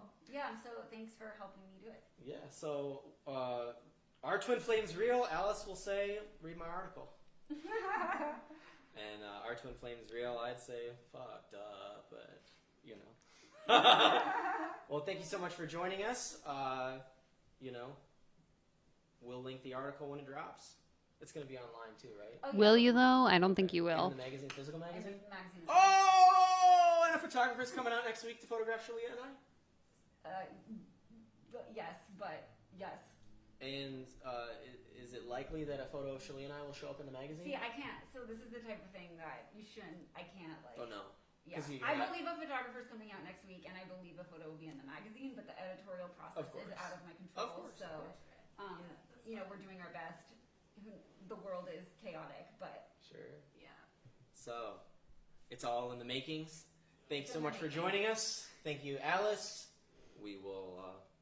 I'll see you in more videos. Thanks for having me. Okay, so did someone say earlier that they did a response to the article?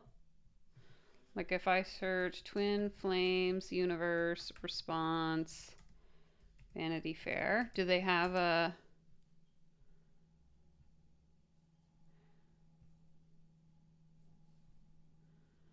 Try to do damage control. Okay, there's a 5-minute video. Okay, who is down? Are we down? Let me know in the chat. Normally we would end by now. I usually only stream for about 2 hours, but I got the time. If you guys want to watch cult leaders, Jeff and Shalia, trying to do damage control after the Vanity Fair article, let me know in the chat and we can watch it. It's only 5 minutes.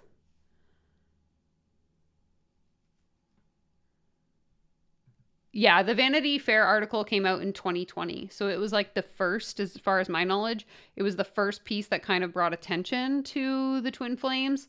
And then the Netflix and the Prime docuseries were created after the fact.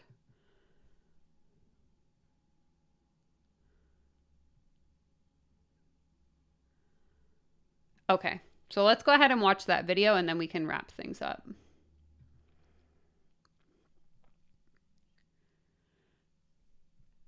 I'm not going anywhere. Perfect. Okay, so again, this one's called Cult Leaders Trying to Do Damage Control After the Vanity Fair article. So we'll give it a little thumbs up and we'll go ahead and give it a watch. Hey everyone, I'm Shalia. And we're coming to you today for a brief video to make you aware of a response that we have created, and that's going to be in the link below, to a growing controversy. So maybe this isn't the response. We might have to watch multiple videos after this, but we'll start with this one. About us on the internet. And this controversy has been very painful for us, very damaging to us emotionally, psychologically, spiritually, financially, and reputationally. We are the victims here. I just want you all to know that we are having a really hard time because someone called us out on our bullshit. Boo frickin' who, okay? And this controversy is actually a conspiracy created by our haters and blown up in the mass media to shut us down. Mm-hmm. And I don't want to say too many details about it because we've written everything. It sounds to me like these guys could really use the mirror exercise, and rather than blaming it on their haters, they could just blame it on themselves. So, in fact, the haters aren't making false claims about me. I am making false claims about me, right? That's how this works. Everything in the article, and we want to direct you to it. But this is our way of saying enough is enough. It's our way of responding, of standing up for ourselves, of standing up for religious and spiritual rights, and your right and our right to pursue our religious fulfillment, to pursue life, liberty, and the pursuit of happiness. Mm-hmm. And that is a right that we have in the United States, and that we believe that everyone should have all around the world, to love and worship their God as they see fit.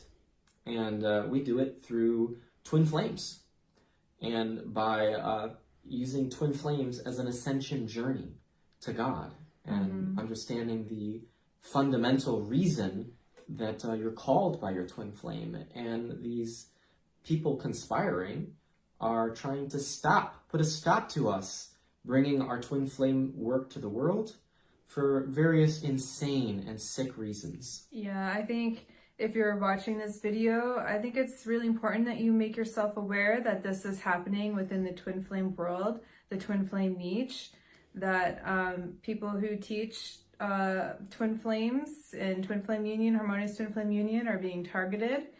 And I think it's important for you to educate yourself on what's happening, the conspiracy happening, because what twin flames are and have is a very beautiful gift to give to the world. And quite frankly, there's an evil that is trying to suppress it and kill it. And we have been the victims of that. It's actually pretty insane. The last year and a half in our life has been very insane dealing with this, like even physically, people coming to our door. So I really invite you to please read our article, our response to the articles, but more recently the Vanity Fair article.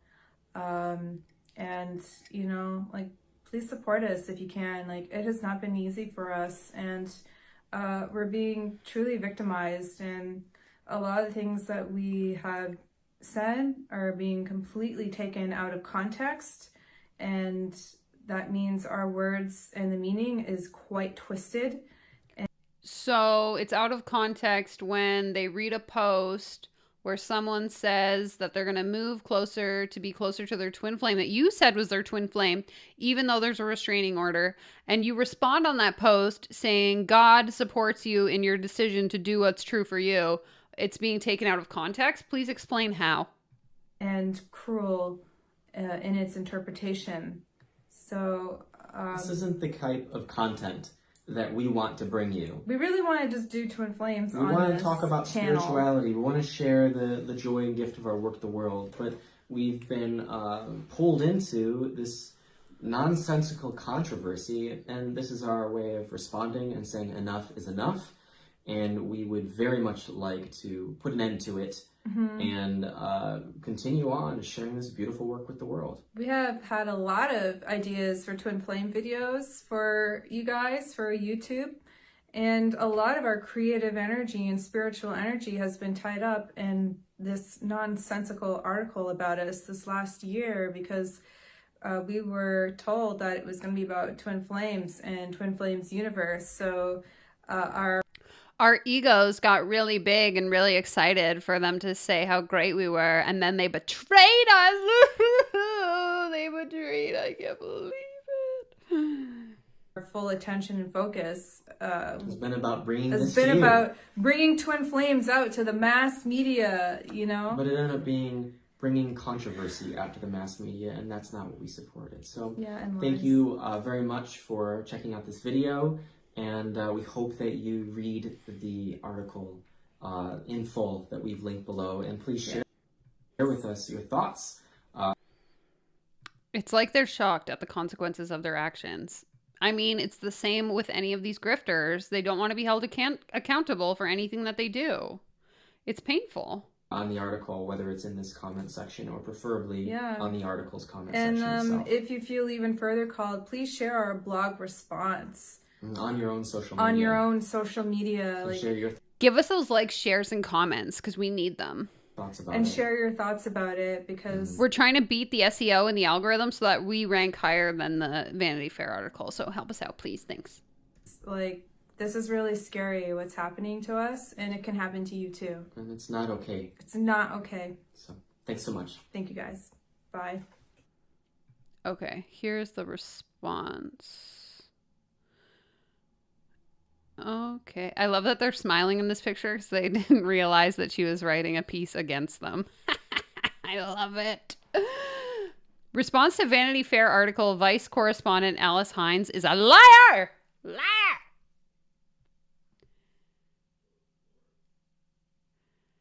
It was me who convinced Alice via email to write a piece about TFU. I also got her to reach out to Katie and Anne and Katrina. It was hilarious for me to see how excited you all were when she reached out to you guys, not knowing what she was really up to. I never thought you guys were that stupid and gullible to believe that Vanity Fair is interested in promoting your silly little group. You guys are very welcome. Cheers, P.S. Lovely video of Alice and Jeff both. Pity it's taken down now. First, thank you for taking the time to read our actual story here. We categorically and emphatically disagree with the article written by Alice Hines in Vanity Fair's 2020 issue. Alice Hines completely misrepresented herself and her true intentions, which were to misconstrue and devalue the beauty and grace of a spiritual community that is beyond her self-decidedly shallow depth of comprehension. We are deeply saddened and shocked by the content of the article written by Alice Hines and the conclusions she chose to arrive at. We feel incredibly violated by our experience of working closely with her for nearly a year and vehemently disagree with her article. Alice Hines is not an undercover investigative journalist. She's a predatory writer who went on a crusade to harass and further burden our peaceful spiritual community in order to garner attention for her career and Vanity Fair. She is not interested in uncovering the truth, but rather hovering just close enough to it so she can manipulate it to her whims and get away with it. She doesn't respect the moral responsibility of a journalist, nor does she respect its code of ethics. She doesn't see people as humans, but rather as subjects to be socially experimented upon for her reputational gain. She is cold and hateful and arrogantly viewed us as easy targets because we were already being illegally victimized by multi-billion-dollar Vice media. Now this article in Vanity Fair perpetuates deeper harassment of our community as stated in this link. Alice Hines, don't they understand that? Let me just double check, but is this... Okay, I thought that linked to the Vanity Fair article. I'm like, wouldn't that be giving more hits to the website that they hate so much? It doesn't make sense.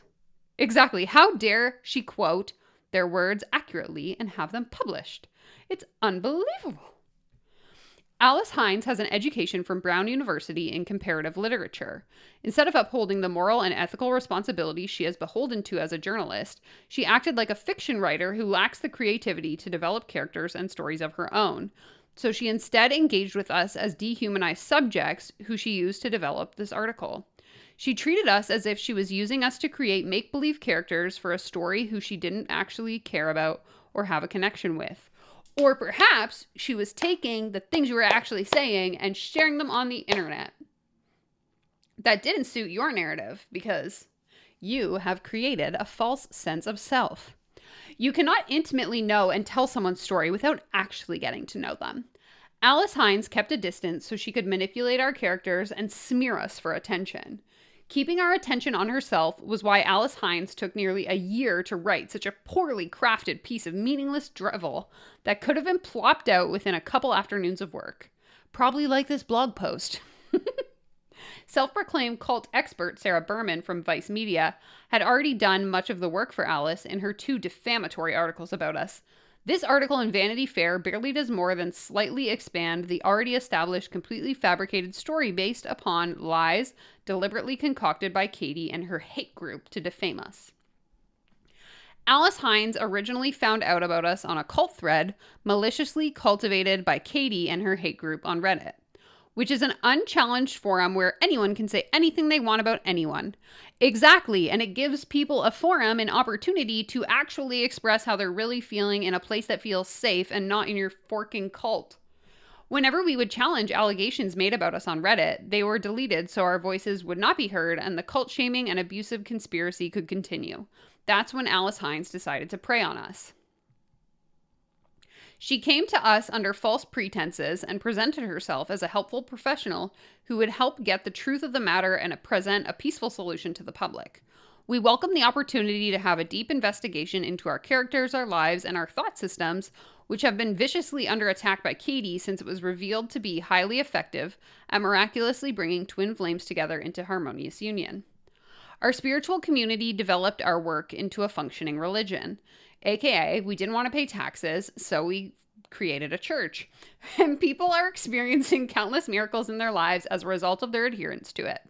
It is a vetted system of thinking that it is revolutionary, produces astounding positive results, and draws its roots from the fundamentals of all religions. This is why it draws support from all different kinds of people, from all different kinds of cultural, religious, and economic backgrounds. It's universal and it works every single time for every single person who honestly applies its principles and practices. This is because it's based in fundamental reality, not a fictitious version of reality. Alice Hines did not investigate us in order to find truth. Alice Hines spent a year prying into our lives to violate us, frame us, validate her already formed judgments about us, and expand a non-newsworthy story and frame designed to further harass and bully us and exact harmful negative consequences on our life and business in order to advance her career by getting more attention for herself. Alice Hines presented herself as an independent critical thinker and unbiased third party who would bring justice to a situation which has clearly unjust hatred against our community. So you're saying that she was going to write an article from a neutral third-party perspective, and because her neutral third-party perspective saw your side as the quote-unquote bad side, that it's not okay. However, if she wrote a neutral third-party article that favored your organization, then it would totally be fine and you wouldn't have any qualms against it. So basically, it's my way or the highway is the vibe that I'm getting here. She and her editorial team used to use every trick in the tabloid book to manipulate the reader into believing what she thinks about us, including darkening our photos with heavy contrast shadowing to make us look sinister. Okay. But she didn't use honesty and she didn't follow the basic tenets of journalism. That's really funny. I feel like that's reaching. So wild. We had thought she maintained a professional distance because she wanted the truth and justice for our story. Alice merely wanted to run her own sick social experiment by making up her own story about us. Okay. The article Alice Hines wrote for the Vanity Fair magazine follows our primary hater and former student who hides under the pseudonym Katie. The article reveals that Katie is clearly an unwell person. It quickly glosses over the fact that Katie had been filled with a sense of purpose, healing, and joy, and had upstanding friends from all over the world loving and supporting her while she was part of the community. It makes a sad attempt to pin all of Katie's misery and unhappiness in her life on our community and its teaching. Furthermore, it attempts to pin our community as having encouraged Katie to pursue her believed twin flame through a restraining order, which resulted in jail time and a potential 2 to 4 year prison term pending her trial. Katie's actions are solely her own responsibility, and no one but her can be blamed for her choices and actions. Furthermore, the article neglected to point out that Katie had failed to communicate essential details of the incident to us, so she would not have to face the full consequences of her actions. This pattern of violating others and running and hiding is recurrent in Katie's life story. For example, Katie made it seem as if she accidentally ran into her beloved twin flame at the club and then accidentally encountered him a second time outside of it. The court documents in the article reveal that Katie was actually stalking him and purposely approached him. In our interview with Alice Hines, we told her that we became aware of this stalking behavior when approximately 6 months after the stalking incident in San Francisco, Katie revealed to us she was attending music festivals in Germany in hopes of running into her believed twin flame because she knew he would most likely be there. In fact, in one of our recorded classes of Twin Flame Ascension School, she revealed that she heard him walk by her tent. This made us feel very uncomfortable, and it was the beginning of the unraveling of our relationship with Katie, who had finally revealed her true intentions as someone trying to use us to justify her stalking addiction. But did you or did you not write on a Facebook post that it was okay for you to follow where God was leading you? Just saying. I mean, I haven't seen the Facebook posts, but Alice Hines referred to them in the Vanity Fair article that we read. Katie manipulated these details so she could look like a martyr rather than a criminal. A martyr is someone who lays down their life for a cause they believe to be just. Every spiritual and religious thought system lends great support for a martyr because of their selfless acts of unconditional love and service to humanity and the divine. This is how Katie presented herself without any evidence to prove otherwise. We had accept Katie's word about her character until she revealed herself as something else. Do you not present yourself as a martyr, though? Because to me, that's how it seems. You seem to think that you and your wife are creating this or participating in this selfless act of unconditional love and service to humanity, when the reality is you're just manipulating people to follow and believe whatever you're saying. Alice Hines failed to dig deep into this critical and central detail of her article, which she balanced around everything else. Or she balanced everything else around. She purposely avoided digging into the core of these matters with us, while she instead grilled us in a manner that suggested we deserved every abuse and attack.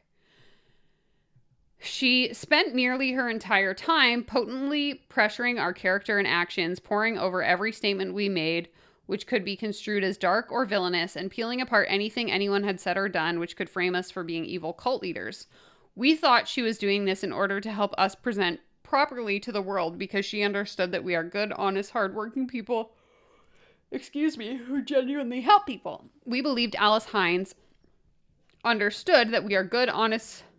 we believe that Alice Hines saw how we were being bullied and victimized and wanted to help us set the record straight and reveal our exciting revolutionary work on twin flames to the readers of Vanity Fair magazine.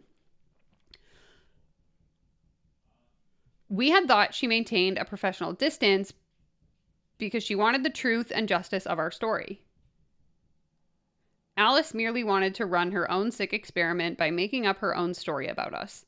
Alice is a lot more like an evil Nazi scientist performing extremely harmful experiments not yet covered by law because of all the gray areas allowed on the media platforms in this new digital and virtual age of the internet. Whoa. That is a bold statement. But it doesn't matter what she has done and continues to do any less heinous, harmful, or damaging to society and its vulnerable fringe members. We are not the only people who have been victimized by Alice Hines. Alex reached out to us the same day her Vanity Fair article was announced when they found out we were interviewed by Alice. Alex told us their friend was interviewed by Alice for an article about incels in New York Magazine. Alex warned us in great fear, be careful of Alice Hines. She isn't who she says she is and will do anything for her career. She'll think nothing of ruining your reputation. She did that to a very close friend of mine. She's a sociopath. Her Brown classmates Mimi Dwyer and Belle Cushing are vice producers. She never tells you who she's working for. Oh my goodness.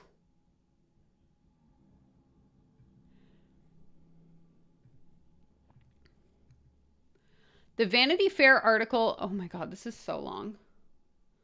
I don't think I can make it. It just keeps going. Yeah. I'm sorry. I don't think I have the mental capacity to read through all of this.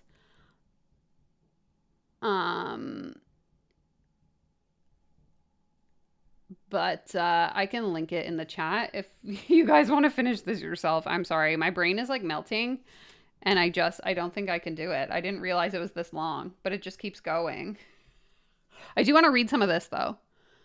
So under false pretenses, Alice Hines put us on the grindstone for a year when Katie planted extremely damaging false evidence against us by creating a fake Facebook account and impersonating Jeff. So these are the claims she's making. Yeah, I'll read through some bullet points. Good call. Maybe you guys should do the mirror exercise because this must be something you caused. Or maybe it's the truth coming out that your intuition was right and you've been mirror exercising against it for years. Okay, I don't understand what that is. Okay, so she made a fake Twitter account that says Twin Flames Universe is a cult. Help take it down by calling local law enforcement. So then she's like fake tweeting as them. We are a cult. Warning, Jeff and Shalia are liars, abusive, and manipulate everything. I'm trying to zoom in so I can read that. Sorry. I am now successfully creating a passive income stream which generates $28,000 per month. What? I don't know what's happening. So basically it just looks like this person created a fake Twitter account and then started creating like disparaging tweets about themselves. You know, thank you so much for the super chat. I'm trying my best, but I can't go. I can't go this far. Okay, let's read this. When will our true story be told by someone other than us? We are miraculously bringing together twin flame unions. We are healing psychological traumas. Red flag. I'm surprised this is still on their website because I'm pretty sure that's a huge liability. We are changing the world for the better. Okay, then she planted false evidence. We see a need for our work and its compassion through thought system, which extends love to one another rather than an endless war of hatred and division between one another that Alice and her media would perpetuate ad infinitum. Because the amount of love Twin Flames universe has given Katie and others would never been understood or appreciated, but instead vehemently opposed and seen as something to be destroyed. So what? These people are not worthy until you say they're worthy? Like, what the fork? We beseech you, the reader, instead of allowing the harassment to continue, please support us in our collective right to religious freedom by speaking up against hatred and bullies like Katie and her insane group. And then it goes on and on. Only I have the right to share my story. Only I have the right to say what it is. Only I have the right to say what I am like, what legacy I am creating for myself based on actual results and work. Da-da-da-da-da-da-da-da. All of the people interviewed that left the community only ever wanted attention and power. I literally knew them all personally and watched as they each revealed themselves to be greedy and wanting to get to the glory without actually building any relationships or earning what they got. And now they continue their patterns here. None of them are happy. They are all miserable in their lives and they continue not to learn any of the lessons that the teachings are actually teaching. Meanwhile, people who are actually humble and on this journey for the right reasons are thriving, getting married, making massive accomplishments in their personal lives, and that is not seen or heard. Okay, I think we get the idea. These people are very bitter that someone wrote a disparaging article about them. And I mean, I get it. If someone interviewed me from Vice or wherever, Vanity Fair, and then made a Vanity Fair article saying that Danielle Ryan is a cult leader just trying to teach people how to become millionaires, I might get upset too. Would I write a poorly written blog post about it? Probably not. You know what I might do though? Make a YouTube live stream. Just kidding. Okay. Thank you, everyone. We made it to the end. That deserves a round of applause.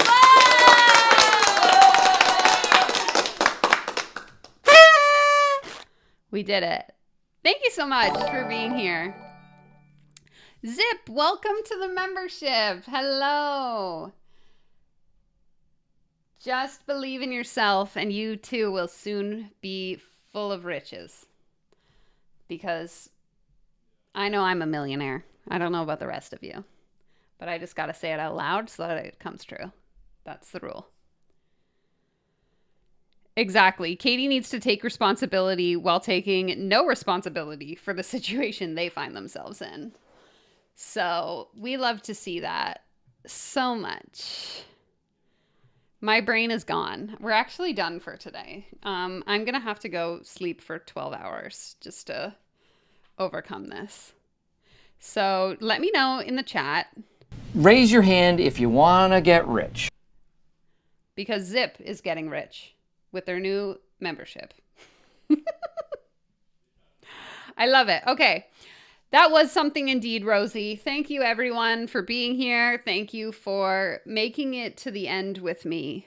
Those of you that are still here, you're the real MVP. Those of you watching the replay,